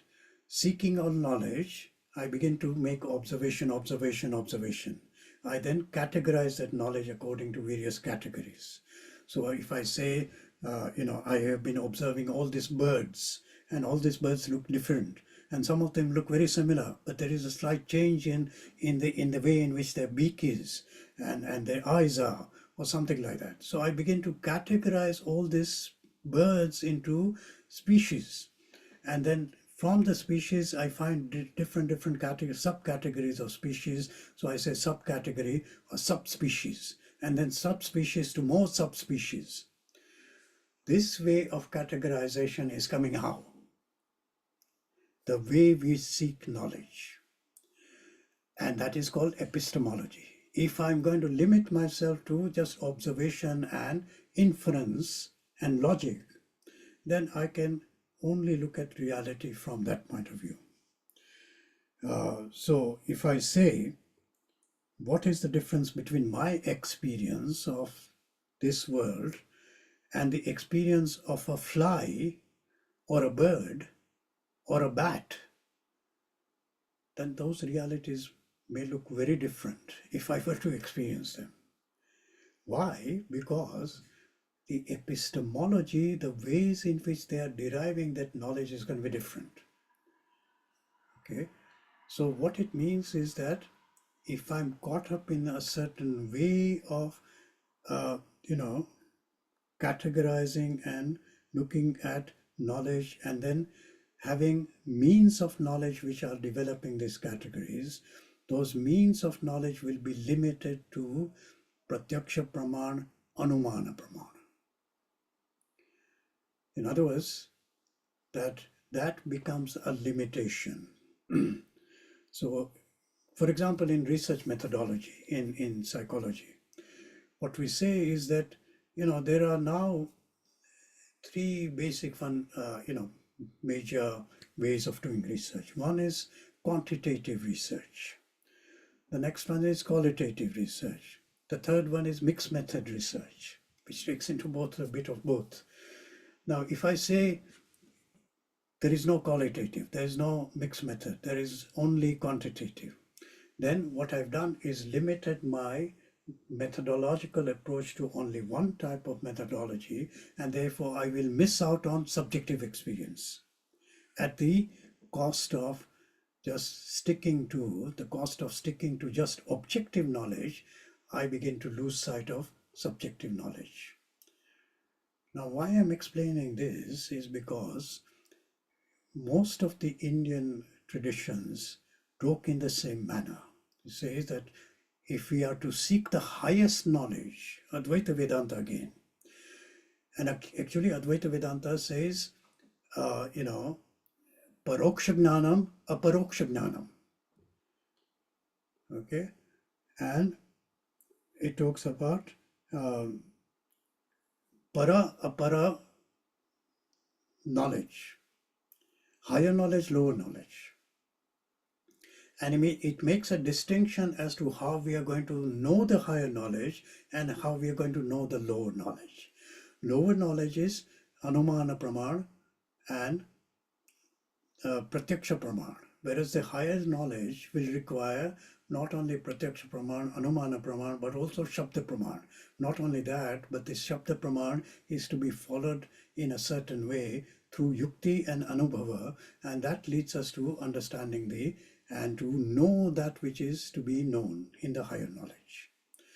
So there is not only differentiation between lower and higher knowledge, but also means of achieving the lower knowledge and the means of achieving the higher knowledge. Now, if I say I am not interested in the means of knowledge for the higher knowledge, then I'm limited to my lower knowledge, and that lower knowledge only depends on me and mine, my own senses, my own Pratyaksha Praman, my own Anuman Praman, and that's the end of it. So we were talking about Charvaka philosophy. And Charvaka says, what I see and what I infer is the only truth. There's nothing beyond that. And therefore, denial of that other ways of knowing the truth means they are denying the existence of any reality beyond what is the experience reality derived through the senses and inferred through the mind. This is the basis of Charvak. I will talk about that when we have these morning sessions or evening sessions to you. We can discuss about that as well. But here, what I'm talking about, theory of knowledge according to Buddhism, similar to what we talk about in the other Indian traditions, and therefore the theory of knowledge related to the theory of reality. Distinction between physical, biological, psychological, moral, and spiritual laws. So again, we see, that there is a kind of detailed way of understanding the nature of reality from this point of view. And they make a distinction between the, what you call the gross existence consisting of the physical, the biological part of it, which is, the living beings, and then psychological, associated more with the human beings, and then moral, perhaps only human beings, and spiritual, probably only human beings. So making this distinction, talking about the reality in this way, allows the Buddhists to talk about all these dimensions and how they can be recognized and to know the distinction between these realities. So distinguishing these several realms in which the laws of the universe operate physical, biological, psychological, moral, and spiritual, and rejection of strict determinism. Affirmation of free will. Again, comparing it with what Advaita Vedanta says is that it says, everything is not completely fixed, nor is everything completely free. We are somewhere in between. And therefore, we have got free will which is available, but also that it is limited to the extent of our own human conditioning. And therefore, the human conditioning becomes the limit of our free will. And that limit of free will, as I explained by that example of the goat which is tied to the rope, which is also tied to the pole, which is stuck in the ground. In other words, the goat can only roam around within the circle of the circumference, which is based on the length of the rope. That is how much freedom we have. We can't move beyond that. Not only are we restricted in terms of the sthula sharira, the limitation of our senses, limitations of our body, then the what you call the sukshma sharira, limitation in terms of our emotional, intentional, our intellectual part of our life, and also the limitation of our past conditioning. All this are creating this length of the rope. And this means that we are not completely free, but we have got some kind of freedom which we can exercise, and we can control these inner forces, outer forces to some extent, and future events to a certain extent. Okay? So that is allowed by the Buddhist way of thinking. And the psychological analysis which this really is based on in these ideas of impermanence, number one. And impermanence means that nothing is permanent in life. Everything is subject to change. Everything will change. And it is changing moment to moment. And not only that, is that there is also suffering, which is associated with this impermanence. And of course, the famous saying in Buddhism is, Shanikam, Shanikam, Dukkham, Dukkham. Shanikam means impermanence, moment, moment, moment, moment. Moments are coming, going, moments are coming, going. And this is resulting in suffering. And the idea of egolessness, which means we kind of step away from this idea that we are this kind of solid being. It says we are a conglomerate of various phenomena which are taking place, and it makes us to think that we are this individual identity.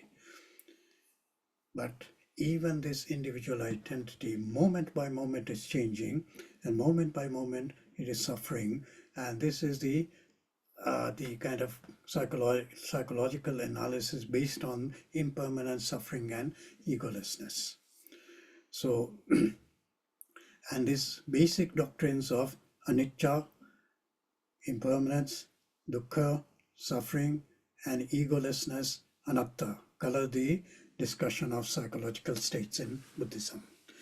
Now, egolessness, as we understand it in Advaita Vedanta, is different here. So when we talk about the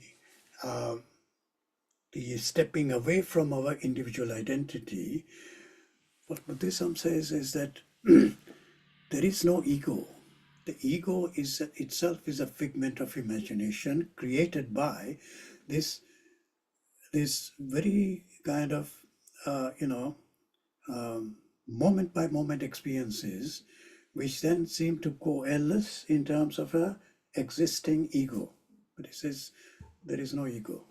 Whereas Advaita Vedanta talks about the state of egolessness derived from removal of avidya. So slightly different in that sense.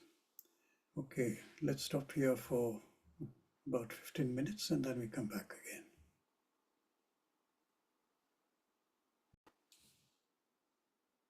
Hariom. So we talked about, the ethics side of it. We talked about the theory of knowledge and now theory of reality. I think that kind of gives us a basic understanding of what Buddhism is all about. well, not all about, but at least we know the outer framework within which, Buddhist philosophy, spirituality, practice is derived from. Okay, this is the basis on which it talks about the attainment of nirvana, or the state of enlightenment. Now, if we just take this one step further, and I think maybe these next 2-3 slides is where I will now stop and then share these slides and also share the Jainism psychology paper with you, so that you can have now the final part of the 5th module.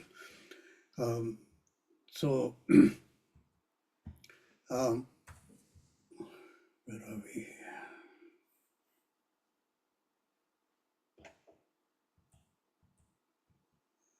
So now if we just now go towards psychology, right, and then straight into thinking about the therapeutic basis for Buddhist psychology, and here we can talk about the suffering. You see, Buddhism focuses on suffering, just like Advaita Vedanta talks about suffering.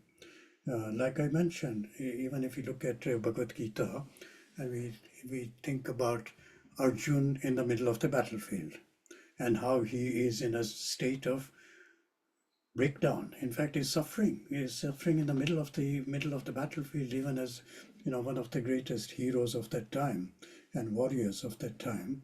He is actually somehow in that state of suffering, and therefore, if you think about what is the solution Bhagwan is giving him in terms of that suffering, it is a solution to suffering. And not only Arjun's suffering, but our suffering as well, right? And I've talked about the Advaita Vedanta perspective in psychology, and especially in regard to Arjun's condition. So I think I showed this to you first, second module. The Arjuna Vishada Yoga, right? So Vishada is the kind of grief, suffering which Arjuna is going through. And if that is the issue, that human beings are suffering because of whatever the causes of suffering are, whether they are adidevik, adibautik, or adhyatmic, 3 sources of suffering according to Sankhya Yoga philosophy, there is a solution to that. And what is the solution? Jiva sadhana. So we got Jiva Vishada as suffering, and Jiva Sadhana, which is the practice of the spiritual practices, as a solution to suffering. And similarly, we can think about Buddhism and Jainism and Sikhism as well, is to see that all these are meant to look at suffering and to see how our connection with the divine and our attainment of the spiritual goal is the end of all suffering. And therefore, not only the purification which Advaita Vedanta talks about in terms of, Karma Yoga, Bhakti Yoga, Jnana Yoga, and then finally consolidating that purification with perfection and self-realization through Dhyana Yoga or Samadhi. That whole kind of way of thinking is very much there in all the Indian psychological traditions. So here also we see that diagnostic alleviation of human suffering as a primary focus, and to diagnose the causes of human suffering and present a way out of it. And we have already seen that Buddhism is focused on, or talks a lot about, the inner processes of the mind, the self-analysis, the introspection, the insight which we get in terms of understanding our inner experience, and also inner experience in relationship to the outer. And this requires for us to have, the way of living according to the 4 Noble Truths, the Eightfold Path of, living. And that pathway, of course, is the way to relieve ourselves of suffering. And we've seen all this in terms of, what kind of way in which we need to think about the what you call the suffering, where it is coming from, and to understand and have the right vision, and also to kind of see how these are related to what we were talking about in terms of the eightfold path, because when it says we need to have a path of cessation of suffering, this marga is the one which Buddhism then translates itself in terms of this eightfold path. So there is a path, but this is the eightfold path, and this eightfold path is step-by-step practices, right vision, right intention, right speech, right action, and the right way of living your life, the effort which we need to put behind it, mindfulness and concentration. So now if you think about what this is talking about, self-analysis, and to have this clarity of thought, having the right vision, intention, right effort, all these are kind of ways or practices in which this marga or the eightfold path is not only relief of suffering, but also taking you to the final enlightenment. And the process, after the process of logical clarification, intellectual thinking, understanding, self-analysis, and mindfulness in terms of moment-to-moment experience, getting insight from all this kind of thing, is really to understand the psychological basis of wrong beliefs or the wrong way of life or the wrong identification with whatever is going on, right? And therefore, Buddha is compared to a physician, right? Just like you go to a doctor. Why we go to doctor? Why? Because we are suffering some way or the other, physically, mentally. We can be suffering spiritually as well. But unfortunately now, in the West, we don't have that facility, and therefore you have to become the Hindu spiritual carer in order to take part of that, away from maybe the medical profession and specialize in that, but also to work as a team with the other physicians and psychologists to give that spiritual care. And that spiritual care is about what?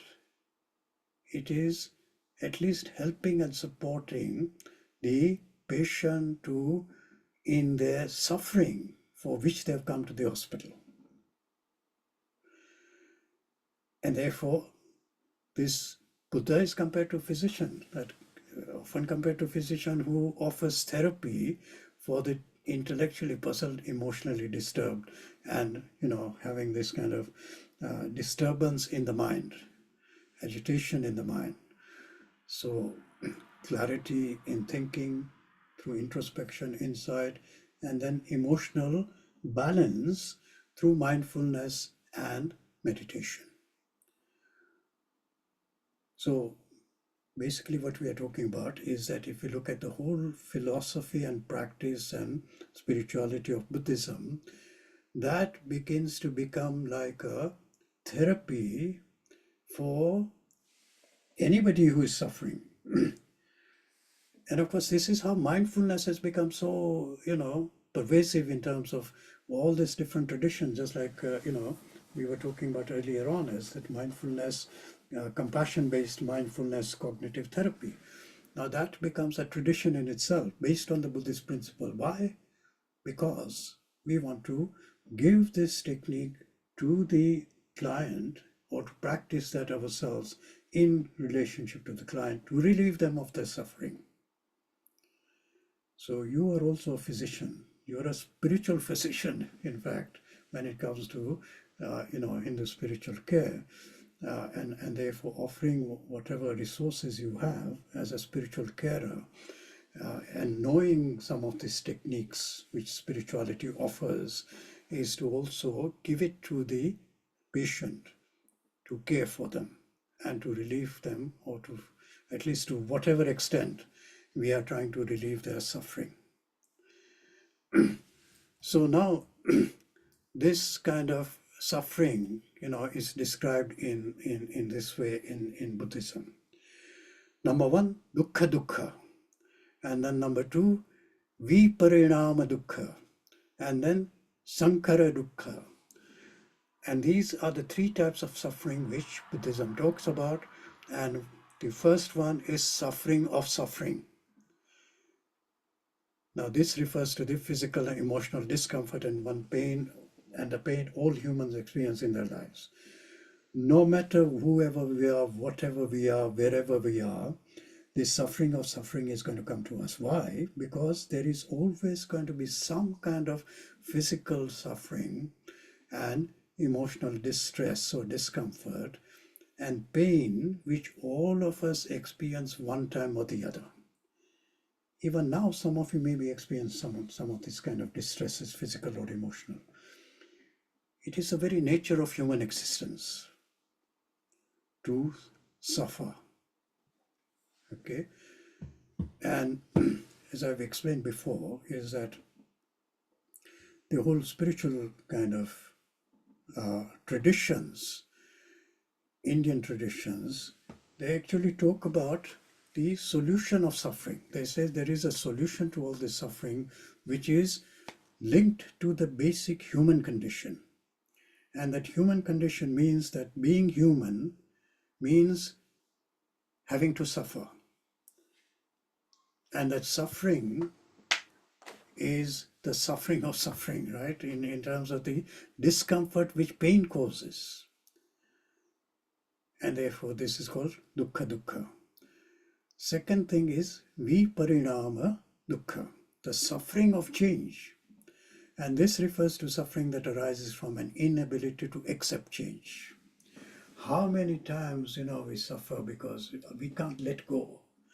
We are hanging on to things. We are hanging on to, first of all, our own ways of thinking and beliefs and intentions, and we kind of argue that no, this is the only way in which everything has to work, or everything should work. And we hang on to this kind of beliefs and ideas and intentions and attitudes. Inability to accept change, not only internal change, but also external change, right? And when things change around us, we suffer because of that change. We suffer because of our own, changes in the body and the mind as we go along the pathway of life. And people cling to pleasurable experiences and feel sad when they pass, and therefore they want to cling on to these pleasurable experiences and practices. And they cannot accept the truth of impermanence. So this is the second term of dukkha. And it is based on the idea that life is impermanent. There is transiency in life. What Advaita Vedanta talks about is this transiency in life. Nothing is permanent. And if we don't accept that impermanence, suffering 100% is going to arise.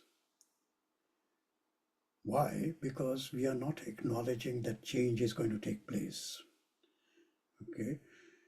And of course, this is sometimes, a relationship, because when clients come to me for psychotherapy, one of the things which keeps on happening, I notice all the time, is that there is either both the partners or one partner is not willing to accept the change which the relationship has undergone, or the change in which that change has taken place in the other partner.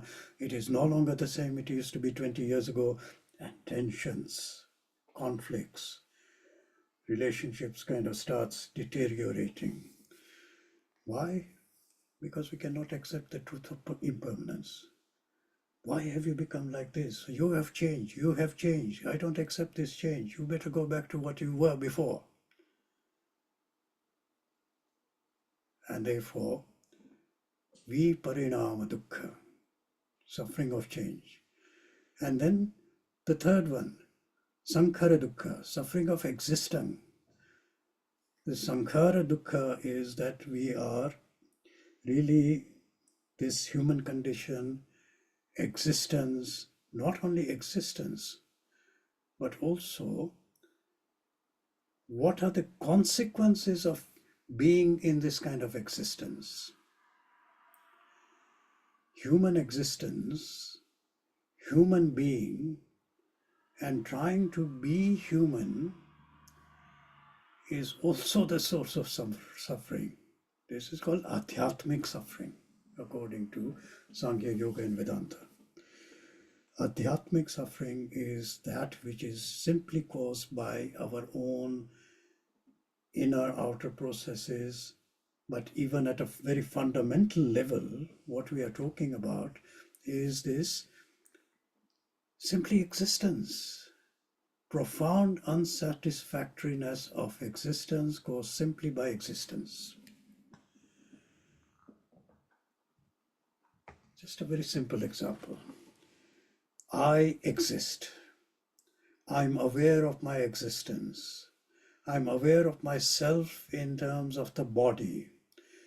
And simply because I'm aware of my existence and my individuality and my body, anything which happens to my body because I'm identified with my existence as my body. And therefore, if I identify myself in this existence of being human with the body, anything which happens to the body, I suffer. This is human existence. And that human existence means I'm this body, mind, intellect, according to Advaita Vedanta. If I take myself to be this existence as this body, mind, intellect, I'm already in trouble. Why? Because by the very nature of my existence and my identification with the body, mind, intellect will lead to some kind of profound unsatisfactoriness, which this Sankhara Dukkha is talking about. Suffering because of existence. Now, if you think about these three types of suffering, which are based on the Four Noble Truths. These are derivatives of the Four Noble Truths. And the first three of the Noble Truths are actually are the ones which give rise to this understanding about the type of suffering. And therefore the diagnostic alleviation of suffering is the way in which we are going to talk about these things. And just like I mentioned in the last slide, is that, this kind of logical clarification, this insight which you are going to get, and then the practice of this, mindfulness and meditation, and this focus which we are going to get through meditation, understanding the psychological basis, then becomes the solution to which we have to move. Okay, so this is now containing in the Eightfold Path. You remember that this is what we are talking about, is the right vision, the right intention, the right speech, the right action, the right livelihood, the right, the right effort which is going to be made, and mindfulness, and also, meditation, concentration. If we follow this Eightfold Path in whatever way we want to follow, that becomes the solution to suffering, according to what Vedanta, Vedanta, but Buddhism is talking about. Motivation, emotion, personality are the central focus for main problem areas, and the study of psychology of motivation, emotion is really understanding and probing the roots of human suffering and interlocking of philosophical analysis of the person and psychology of the personality, right? So the person, personality, the motivation of the person, the emotions of the person, personality of the person is really what Buddhism focuses on. And like I was saying, Buddhism has got a very refined way of thinking about all these things and probing into the roots of suffering. Because, if I want to understand roots of suffering, human suffering, I have to look at all these things. Motivation, emotion, personality, cognition, behavior, intentions, attitudes, all this need to be understanding to see where is this, suffering coming from. And, this philosophy of the person and the personality is so interwoven, makes it difficult to separate the two things out. But certainly, these are the kind of things which Buddhism talks about. So again, a very broad brushed, presentation I'm making, but, I will also upload the two papers which are going to give you some insight into Buddhism. If you want to follow it up more, I can give you some more papers. In fact, I will, upload some more papers on both Buddhism and Jainism, so you can have a look at this, and that will kind of conclude our fifth module as well. Although I haven't focused so much on Buddhism and Jainism, but you can see the general kind of approach which all this perspectives on reality are taking, or the traditions are taking, is the idea that human existence, human condition is one of suffering. And therefore, when even the Bhagavad Gita is talking about Arjun and his existential crisis, right? Existential condition and existential suffering. And, existentialism actually talks about all these things, is that, our very existence is a cause of suffering. Is that simply because we are existing and we are aware of our existence, and we are aware of this individuality consisting of this body and the mind and the intellect. That awareness in itself is, in a sense, the problem, but it is also the solution. Because that self-awareness is going to lead us to developing insights into where the suffering is coming from, and give us insight in terms of the practices which are going to lead us to relief of the suffering. So all these are important ideas, not only in Buddhism, but as we have seen in Hinduism, whether we talk about Advaita Vedanta, whether we talk about Sankhya Yoga, even Ayurveda has got its own kind of methodology about how this can be applied in order to relieve suffering in all its kind of dimension in the human existence, human condition. So I think I will just now stop here. I think Vilasini, are you there? I am. Hari Om, Ramesh ji. Hari Om. So I was just wondering, I think I sent you a message to say, would you like to say a few words to the class? And before that, I think Ashok ji has got something to say, so let's hear him out. And then let Vilasini ji go. I was just going to follow up on what Vilasini ji said, so let Vilasini ji go. Okay. So yeah. Yeah, Ramesh ji, it's such a it's such a joy and an honor to have this class in our curriculum, and I can't express that enough to you, how grateful we are that you actually developed this course and the whole curriculum for it. Very, very valuable, very meaningful, and the course merits a whole textbook. Yeah. It really does. And I want to just remind the students what probably students know, which is that this is just, Ramesh is just planting all the seeds and the information, and it's up to us to review it and to refresh our memory, to absorb and assimilate it. So please, go back to your materials, go back to the PowerPoints, notes, and refresh it often, because it takes time to assimilate, and to really understand how this impacts my view of life and how it might really help me to be of greater presence to others in need. So Ramesh ji has planted all these seeds in our minds and really given great wisdom. So I thank you. I really do thank you, Ramesh ji, for finding time. And I think yesterday, did you fly back to London? Or yeah, so this must be rather severe jet lag also. Yeah, I mean, I landed here at I came home actually at 2:30 a.m. India time. So you can imagine that I got up at 5:30 in the morning as usual, and 2:30 again in the morning is like 20 hours of sleeplessness. Oh my But it's gosh, okay, well, yeah. I'm amazed to see you bright and alert and teaching for 3 hours. Oh, that's fine. Anyway, That's fine. thank you again, Rameshji. Right. Thank you very much. Thank you. I just Okay. like to add to what Vilas. This has been one of the most fascinating courses, one of the best taught courses.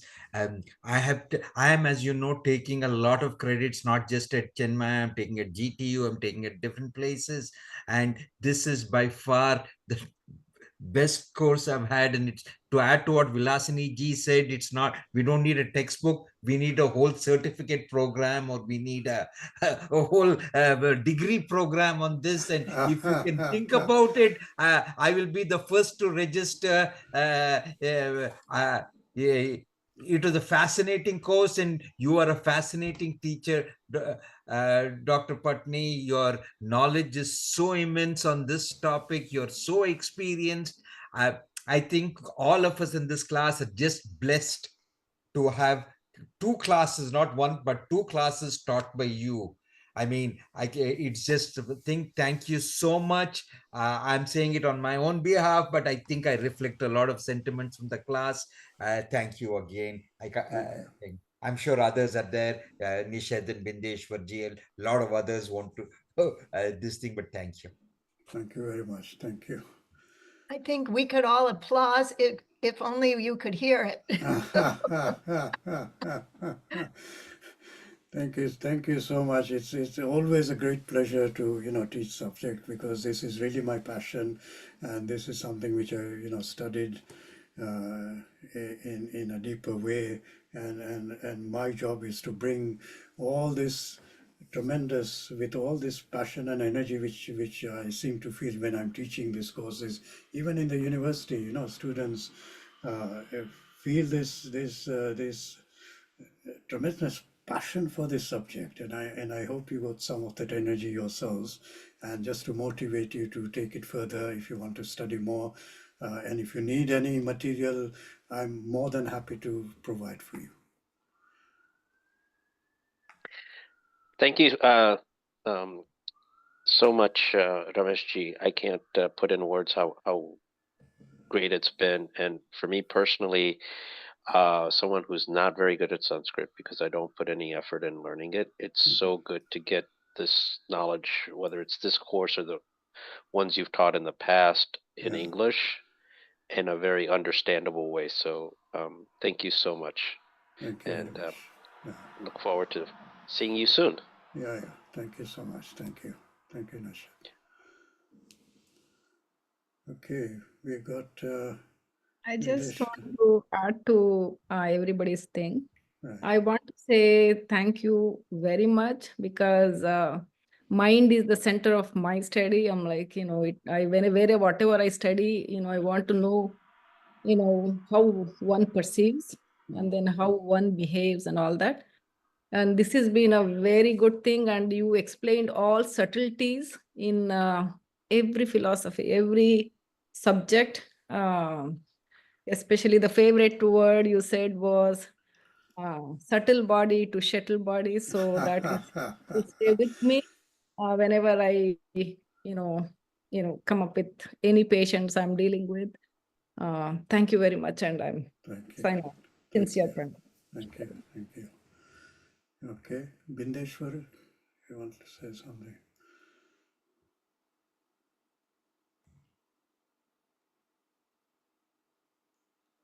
Hari Om. Hari Om. Respected sir, Sri Vilasini ji, and brothers and sisters. I had a great desire to know about psychology for years, but I have never got this opportunity. This time I was fortunate that I got the best opportunity, and I was surprised that psychology and philosophy, they both are the brothers. And this was, I was nil in psychology, but I was good in philosophy, or I can say spiritualism. So I have enjoyed it. So I would like to as we have come to end of our 4 months enlightening journey of Indian philosophy, psychology course as a component to be a qualified Hindu spiritual care provider. So I would like to take this opportunity to express our gratitude and a reflection on what wonderful transformative experience we had. First and foremost, we are fortunate to have had the guidance of yours. You have profound knowledge and unwavering passion for Indian psychology, have truly expanded our understanding. You were always kind and compassionate, creating an environment where we can feel free to ask a question, clarify our doubts, and deepen our comprehension of this subject.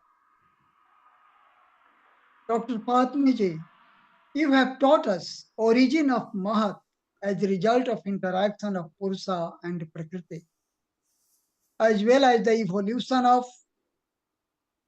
mind and body. Further, you taught the ultimate reality, the self and the Brahman, and our universal connectedness.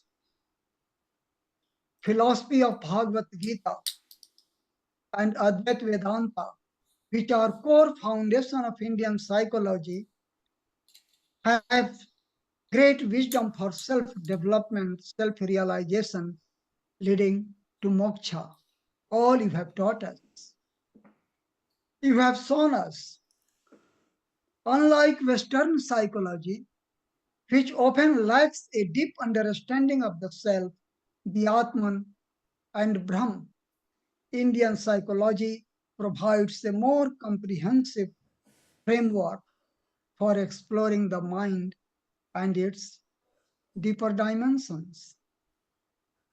Your integrated teaching of theory and practice throughout this course has been transformative, preparing all of us to be better Hindu spiritual care providers. You always focus on daily sadhana, that as a Hindu spiritual care providers, we must equip ourselves with our daily practice of sadhana. The teaching of Indian psychology rooted in Advaita Vedanta and Bhagavad Gita encourage self-realization, guiding us to navigate through delusion and suffering. Your teaching have left an indelible mark on our minds and a very effective impression on our hearts. We are inspired to use this timeless wisdom in our role as Hindu spiritual care provider. Continuing our journey of self-awareness and growth with guidance from Bhagavad Gita, Advaita Vedanta, as well as teaching from Buddhism and Jainism to alleviate the sufferings of mankind. As you taught, Hindu scriptures put importance of interconnectedness of individual being with universe. This belief creates a sense of unity and compassion, making us our client relationship more empathetic and holistic. It will serve as a catalyst, helping us transcend from general spiritual care providers to more qualified, equipped professional in spiritual care.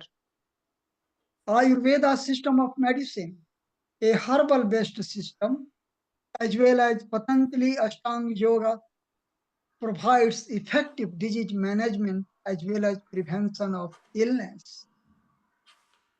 We extend our deepest gratitude to you, Dr. Patniji, for your teaching and guidance. We will try to practice in light of wisdom of this course to serve humanity in the highest way possible. Thank you so much, Bilasniji, the technical and administrative staff. Also, thank you, our dear colleagues. Hari Om. Hari Om. Hari Om, Hari Om. Thank you so much. Thank you very much. Okay. Salapati? So, Patniji, Hari Om. Hari Om. So, we know from our disciplic succession of Advaita Vedanta, especially, Vyasa got the knowledge from Narayana, and he wrote Vyasa Sutras or Brahma Sutras, which was, which is incomprehensible to minds like mine, and so Bodhayana wrote Bodhayana Vritti, eventually Shankara wrote Shankara Bhashya, and eventually multiple acharyas down the line wrote their own commentaries to explain this knowledge, to the future generations. And I think you are contributing to that effort, to all of the effort in clarifying the message, which comes all the way from Narayana to down to us, all of us here, like a torch. So I would like to offer this shloka, which I've learned, where it talks about Guru being the torchlight. So, and I would like to ask all of you to join me. Om Ajnanatimirandasya Jnananjana Shalakaya Asmat Guru Ajnanatimirandasya Jnananjana Shalakaya. I apologize, I forgot that shloka. Let me. The Chakshuru Chakshuru Tamyena Tasmai Shri Guru. Shri Gurave Namaha. Perfect Thank you. shloka. Om Agyan Timirandhasya Jnana Anjan Salakaya Chakshurmilitam Yena Tasmai Shri Guruve Namah. Tasmai Shri Guruve Namah. Hari Om. Hari Om, Hari Om. Thank you so much.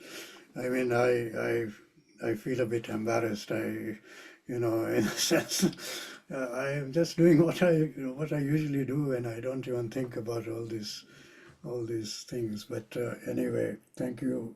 Much grateful for all your, positive commentary and comments and everything else. And I'm so happy that you feel happy. That's the main thing. And if you are happy, I'm happy. And we share in this happiness together, and that comes from where? It comes from knowledge. This highest knowledge is the one which brings happiness to all of us. So I'm happy that you are happy. Thank you very much. Hari Om. All the comments were so well deserved. Yes, Beautifully expressed. But as I said, that I feel thank you. I mean, I cannot say no thank you, but I say thank you. Thank you very much. Thank you.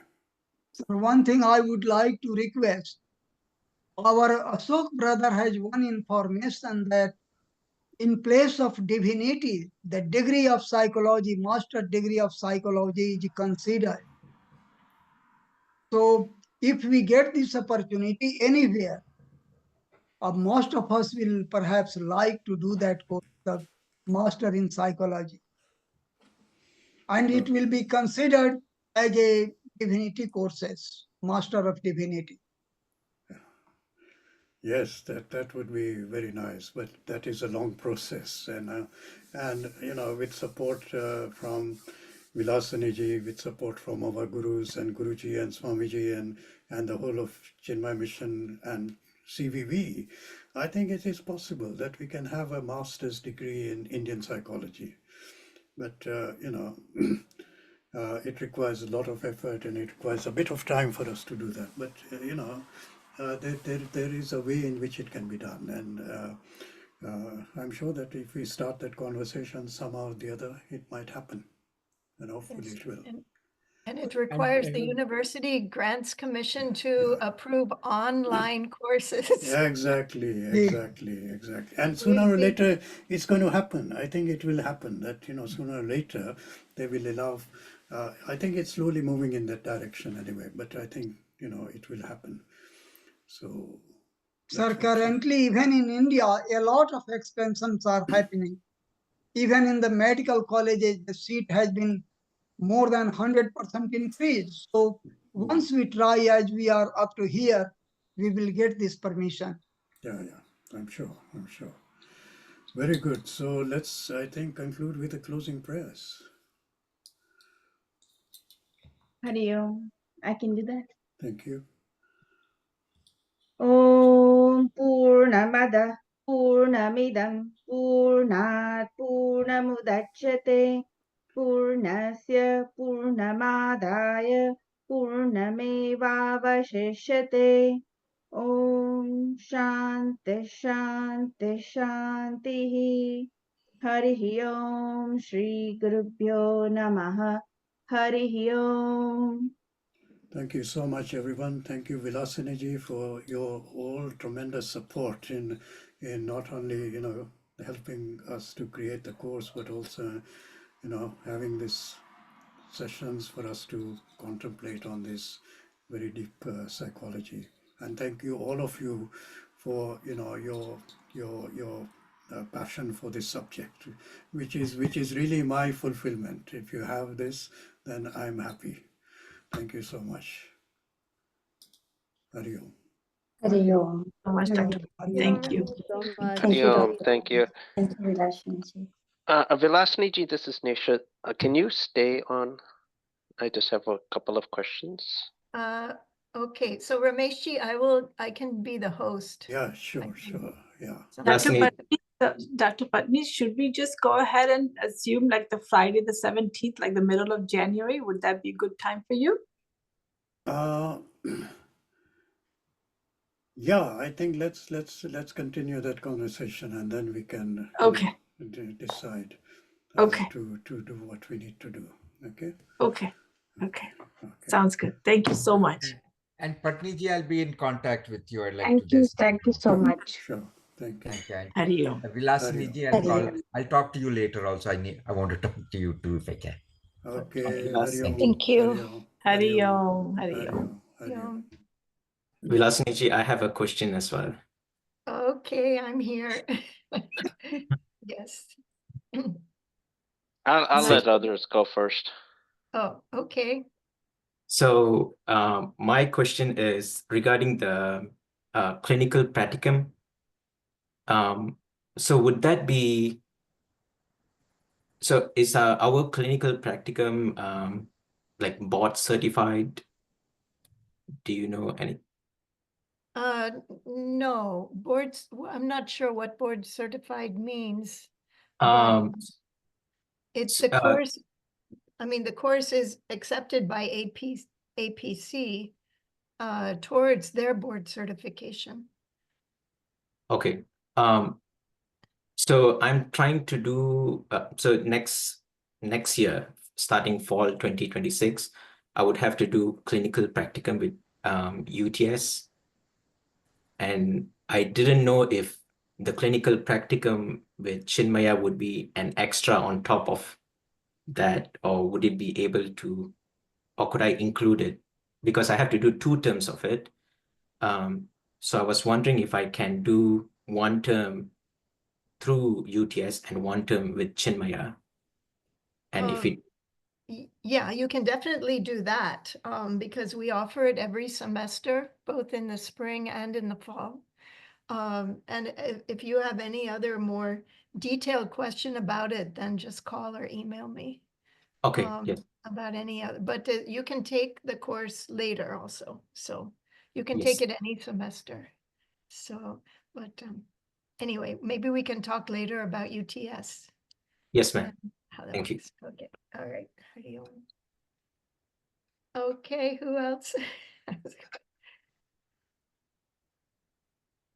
Naishji, I think that's you. No, yeah, mine is just personal. I'll let others Oh, Yeah. okay, it was personal, all right, then, anyone else? Then I think everyone else can sign off, right? Okay. All right, so I'm on Poonamji. Yeah. Yeah, no problem. So not a problem. So I'm not yet done with the online Bhagavad Gita. I'm not gonna sit here and whine, but I am extremely busy with, my job, my business, as well as this. So I'm hoping to complete it by, the first week in January, all the tests and everything. Mhm. And then the other thing is also by Monday I'll be submitting my homework for the Bhagavad Gita class with Swami Aparajitananda because I'm a couple of weeks late with that. So just very, very busy at work. I'm working on a lot of hours, but we just because the nature of my job, without getting into detail, is that this is like tax season for accountants.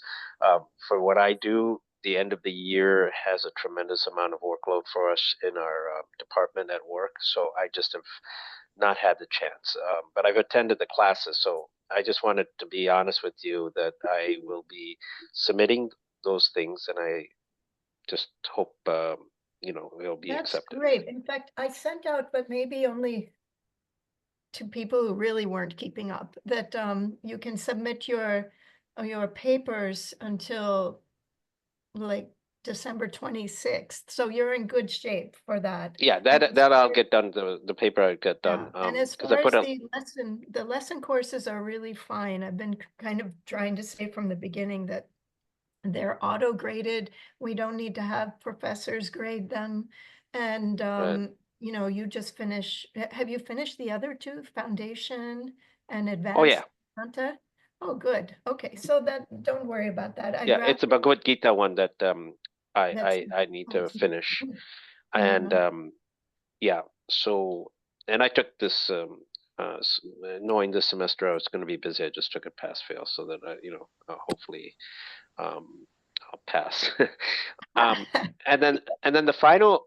So I did sign up for the curriculum for Sundays, and I paid the $500. Then there was the retreat that was $50, and my payment when I tried it didn't go through.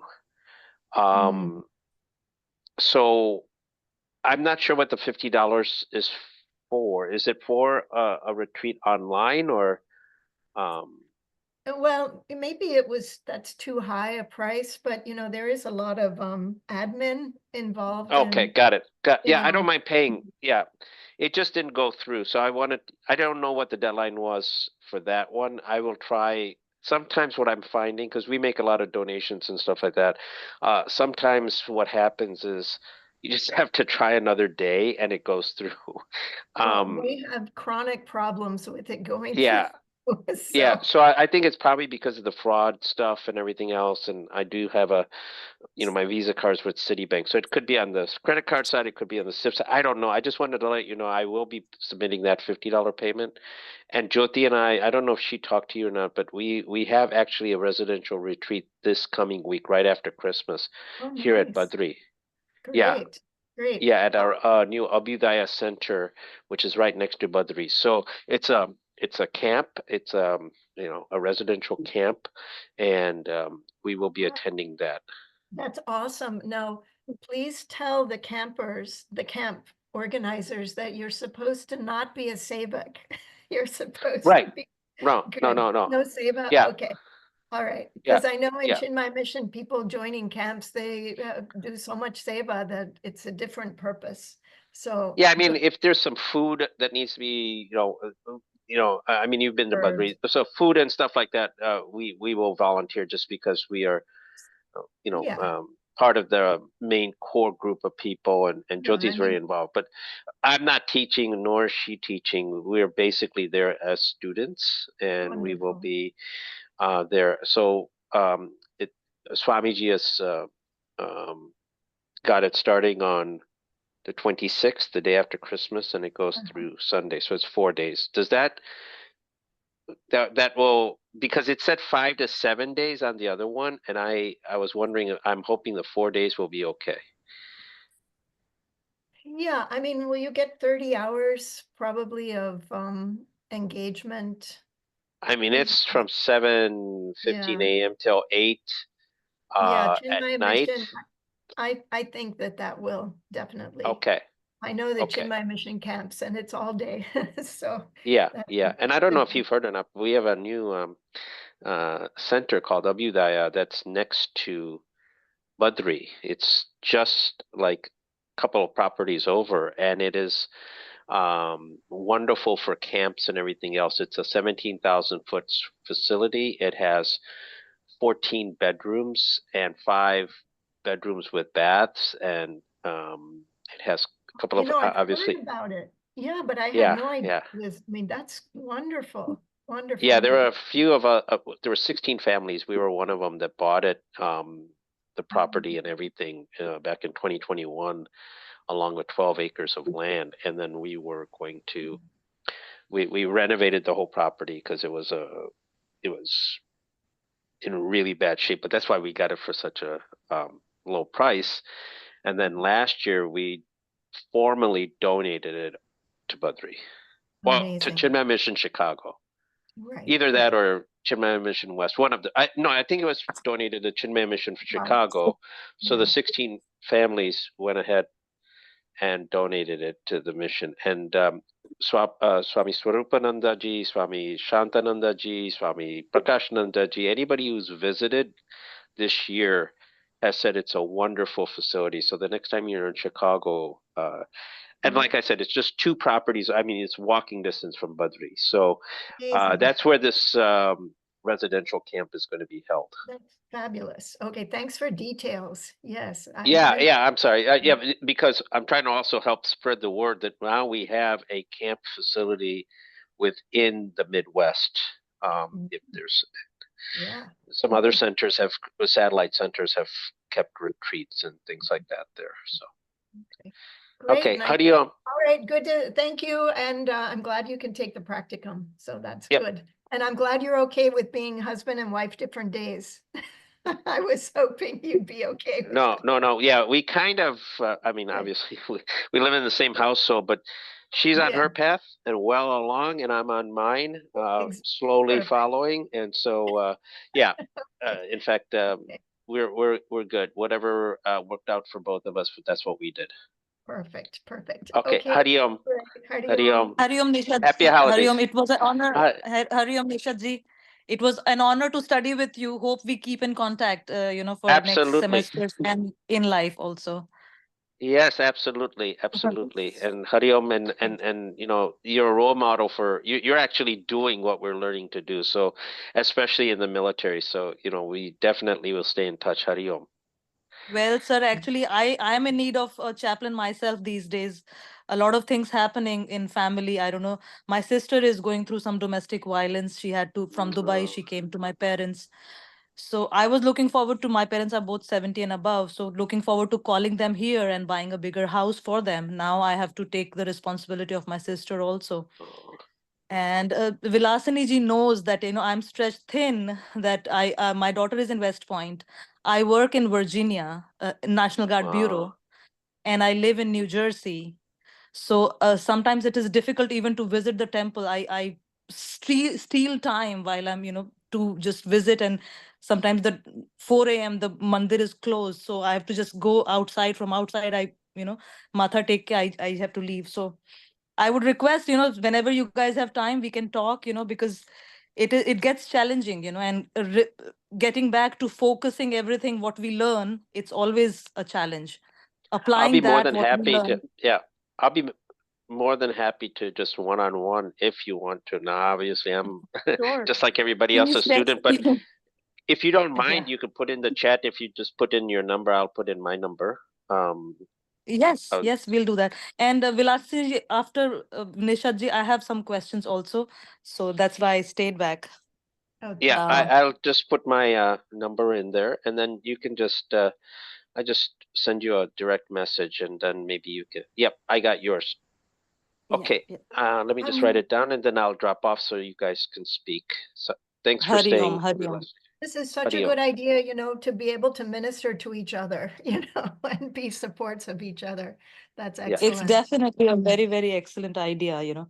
Yes. Yeah. It's, yeah. Hari Om. Hari Om, Hari Om, Hari Om. Hari Hari Om, Om. sir. So Poonamji, so yeah, well, I'm so Vilasini sorry to ji, hear. Your it is sister, very difficult. yeah. Yes. So I don't know if you remember last time I spoke to you that I told you that I'm looking for a job offer and I'm deciding. Now last November, if you have time, ma'am, I hope I'm do, not I keeping do. you from something. No, please do. So because you know I'm a empty nester now. Drishti has gone to college, so and I'm being a family person. I wanted my parents to join in, but we have a bad luck in having a good son-in-laws in family. We are 4 sisters, and the son-in-laws of the family has definitely has let us down. So my That's sister just, has literally she had to flee out, almost like a captive. So her passport was taken away. She could not leave. One time her finger and her uh, shoulder was broken. Her eye, this plate was broken. So it is oh beyond, no. right? Yeah. Where is she living? Where is this happening in? So this was in Muscat, Oman. Oh no. Oh gosh. So she literally had to, thankfully, like her daughter now is moved to, and the husband was kind of has murkied the water with the kids also. Whenever she will go to the police, the kids will go and say, oh, our mother is kind of, she has lost her mind. She fell, but she doesn't remember. She thinks that father had beaten her up. Oh no, he's Um, making the so kids. he had, yes, so the money, and the daughter was keeping the passport away from her. In lieu of that, she's crazy, she's a crazy person. She was only being used as a domestic help. Like if she will not cook, she will be locked in the room. So the kind of stories she's telling us, it's like I feel that we have wronged her. There's a Yeah. lot of, in the past also, there's a lot of stuff has gone through. He tried to put a court case on the family to usurp the family property and all that. So it's been a whole mess. Like, but right now we are kind of grateful that she's back with us, living. Because we had lost hope that one time we will hear a situation where he has killed her. That's what we were like. Yeah, with such crazy It was people. like that. Yeah. Oh my gosh. So I need strength so that I can take care of, like right now, just going out and facing people, it's difficult, but Oh my gosh. Yeah, you need a lot of support, and I'm so sorry, Poonamji. I mean, big hug really for what you're going through. Um, uh, I don't even know where to start. Like, where are you in Jersey now? Are you in Virginia? I mean, how are you managing? How are you managing? it's like it's very, very, like it's to a point where I'm scared of driving, because I drive and my mind is like somewhere else, thinking of my sister, like all those, how my parents are coping up and all that. So it's this whole thing has put the family into a divide. Like, should we, what is the next course of action and all that. And Right. I'm only human. Like, it's difficult for me to, and this country has rules and regulation. I cannot like I cannot make my sister as my dependent, because they only allow parents and blood relatives. So that's, Right. and Well, for issuing a children. visa for my sister, it's almost next to and this climate, visa and all that, it's almost like next to impossible for the United States. So I'm in a big fix. So as I said, like just being sane and being able to do what I've put on my plate is kind of challenging these days. Oh, So I'm so sorry. I'm so sorry. And yeah, I don't know how you're managing.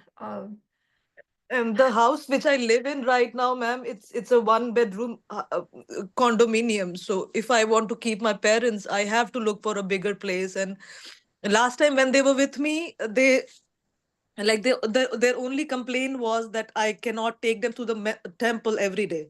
So imagine coming from the office, I will say, okay, weekends, Friday, Saturday, Sunday, I used to take them to the temple every day. But weekdays, it was very difficult for me because I used to drive 1 hour from the office, and they were like, they will get like, oh, today we cannot go to the temple because you came late. So I'm trying to look for a place which is like walking distance from a temple. Right now, I mean, they can, yeah, yes, they ma'am. can walk to Chinmaya Mission, but they That probably is won't. like half a mile away. Yes, it is. This place is half a mile away. It's still like half a mile walk, and it doesn't have a walking path. So my sister is, you if you take responsibility, take it as if they just roll out of the house and walk into the temple. And they can, if I'm traveling, they can roll out to a grocery store and buy, the basic amenities. So looking for that kind of a house, it's very like I have savings, but looking for that kind of place is almost next to impossible right now for me कि grocery भी खरीद लें, मंदिर भी चले जाएं और 3 कमरों का घर हो. It's kind of challenging. I mean, I know I can afford it, but Well, it's keeping more expensive being near. Yeah, yeah. and So- wherever we have temples, it's a very becomes a costly location to live off of. So I'm going through all this, but my focus is this studies and having friends like Nishad ji, Dr. Patni. You cannot even imagine, ma'am. You are a blessing to me.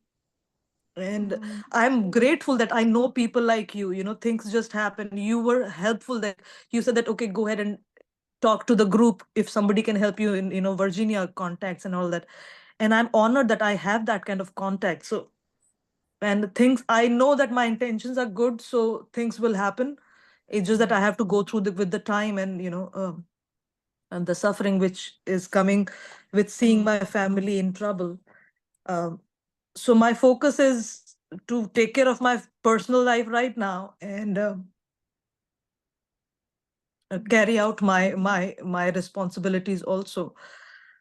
So next time you tell me, like, if you can let me know when is Bhagavad Gita starting, and I will, and with next will be my Bhagavad Gita, and I will finish 33 credits with Liberty University, and next 24 credits with UTS.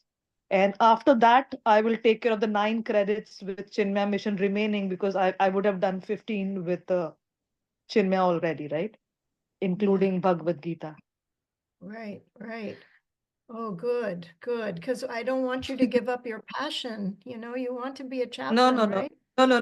This is the only thing which is keeping me going right now, ma'am. I can give this my example to my sister that मैंने कोई लालच नहीं किया अपने ex-husband से, तो God help me. Right now she's in a situation where, oh, I want my गहने, मेरे गहने चाहिए मुझे, मेरे वो चाहिए, मेरे husband ने सब कुछ ले लिया. I was like, forget all that. Forget everything. गहने ले लिए, फिर मिल जाएंगे. We have to get her in that situation right now. She's very agitated and downtrodden right now. Oh my So I gosh. need to counsel my own family, है ना, कि family, जब family सुखी नहीं है तो मैं बाहर कैसे, ma'am? How can I take care of outside when my whole family itself is in a turmoil?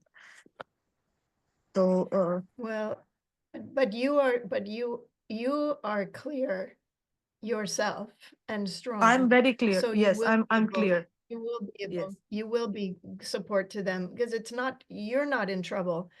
You're helping them who need. Yes. It's just that I'm it's so very glad. sad to look at them, going through this whole thing. Horrible, horrible, horrible. Yeah. And your other sisters also are not in great place. They are my sister, like, so everybody has a husband, right? Even the sisters have limitation when the husband becomes a limitation. Oh, you can only do so much. So right now I'm in a situation where I don't have anybody I'm not answerable to anybody, right? I mean, I don't know if it is a boon or a curse. I don't have a husband who can control me. It's my decision what I do. So I can. I mean, but look how well you've done with that. You Yes. didn't need him. Yeah.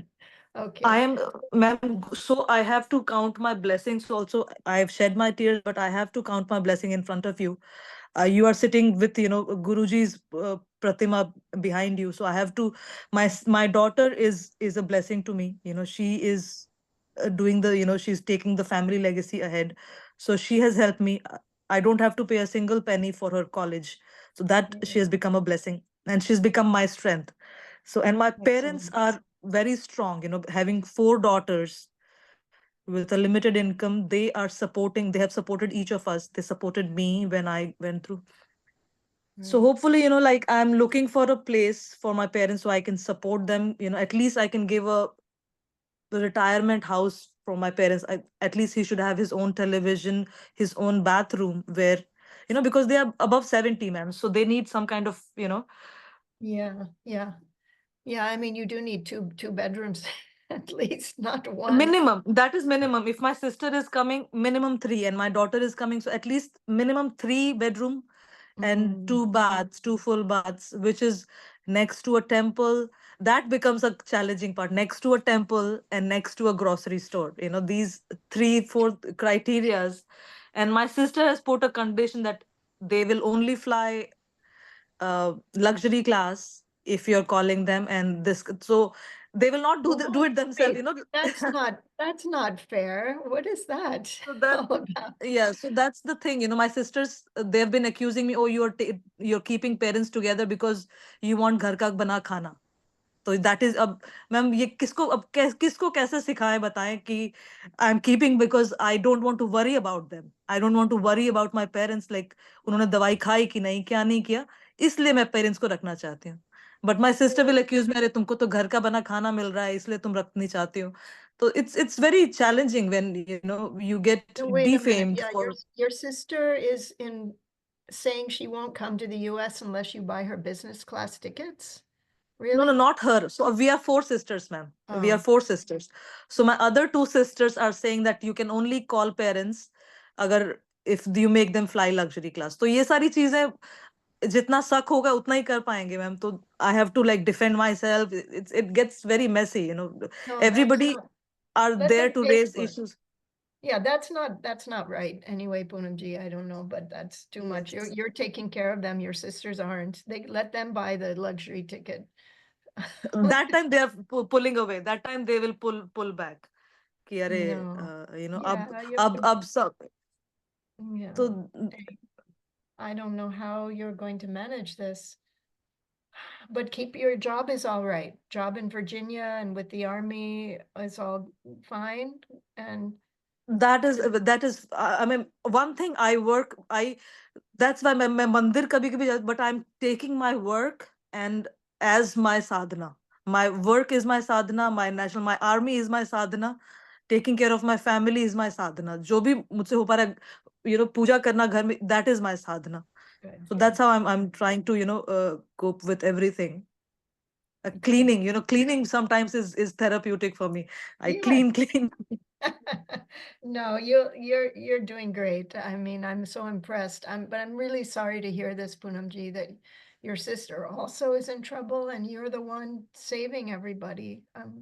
Really, it's a big burden on you. So please make sure it's on Bhagavan, not you. It's Bhagavan's burden. And he'll figure out a way. Yeah, Yes, my ma'am. gosh. Yeah. With you, so- just you be there, man. Keep me in your good books, and I will need all the supports whenever you. Poonamji, you have That's a the lot of support.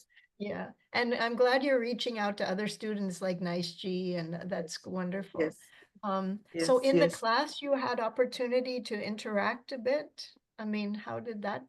Yes, I mean the class has been, that's what is keep, as I said, I look forward for the classes, and I'm so happy that it is in person because till the time it's not reinforced, you get busy, you have stuff to do. When it is reinforced to me, when you're made to talk to people like this, and then you have same mindedness, it's awesome. Yes. So looking forward for the Bhagavad Gita, ma'am. That's one class I'm definitely one of the Great. most Great. sought after class. Yeah. So when is it next upcoming, ma'am? Well, we're hoping to give it in this next fall, a year from now. A So, year, so 2026 then. no, 2025. It's only Okay. 2024 now. No, you So said we're year from now, so it's Well, 9-10 months from now. okay, so you don't have a date as of now, right? Well, I mean, we're hoping it's next fall, like a year later than the present one was fall 2024. So we're Got hoping you. for So, fall okay, 2025. Yeah. But I got would it. So I suggest will you, carry on. yeah, I would suggest you take the course coming up this semester. It's only 20 hours, 10 nights. You've already Which done one is that?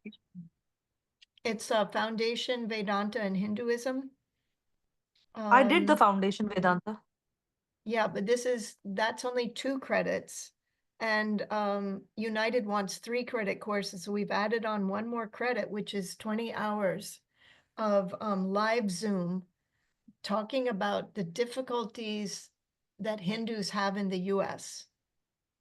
Like the misinterpretations in the school books, class books, how So to what are the timings for that?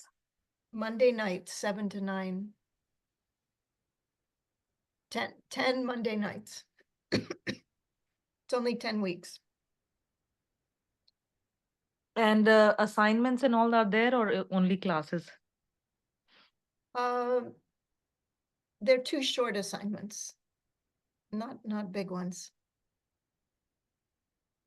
But did you get the link? I sent an email out 10 days ago with the links because that gives you all the dates and everything. Hey, did I lose you? Poonamji, are you there? I'm here, ma'am. There. Okay. Sir. Yeah, did you get my email with the links for registering? So it gives all the dates, details. It's $225 for that. And then you'll have another 3 credit course for United. That is Bhagavad Gita. That is Bhagavad Gita, right? No, that's Foundation Vedanta and Hinduism.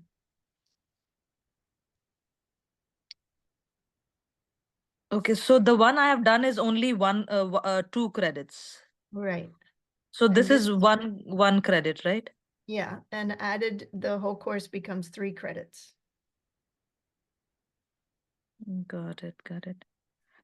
Now, have you had discussions with United? Like, when are you starting with them? Yes, so United, I'm in discussions. So because they are so high structure with the fee structure, I'm going to do 33 credits with Liberty, wherein I have done 18 already, and 15 through Chinmaya and 24 through Liberty, through UTS.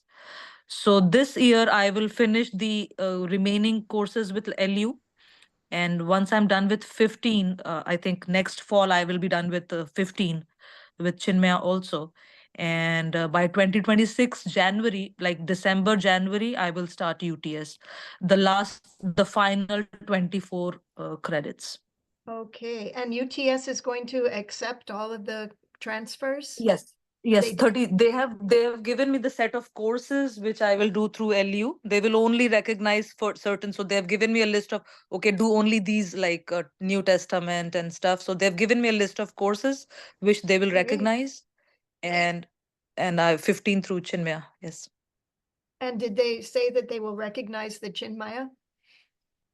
Yes. So they said 15. I spoke to Mason Menenga and the other lady. So 15 through Chinmaya, 33 through Liberty, and 24 through UTS. And I will end up having a world religion MDiv course.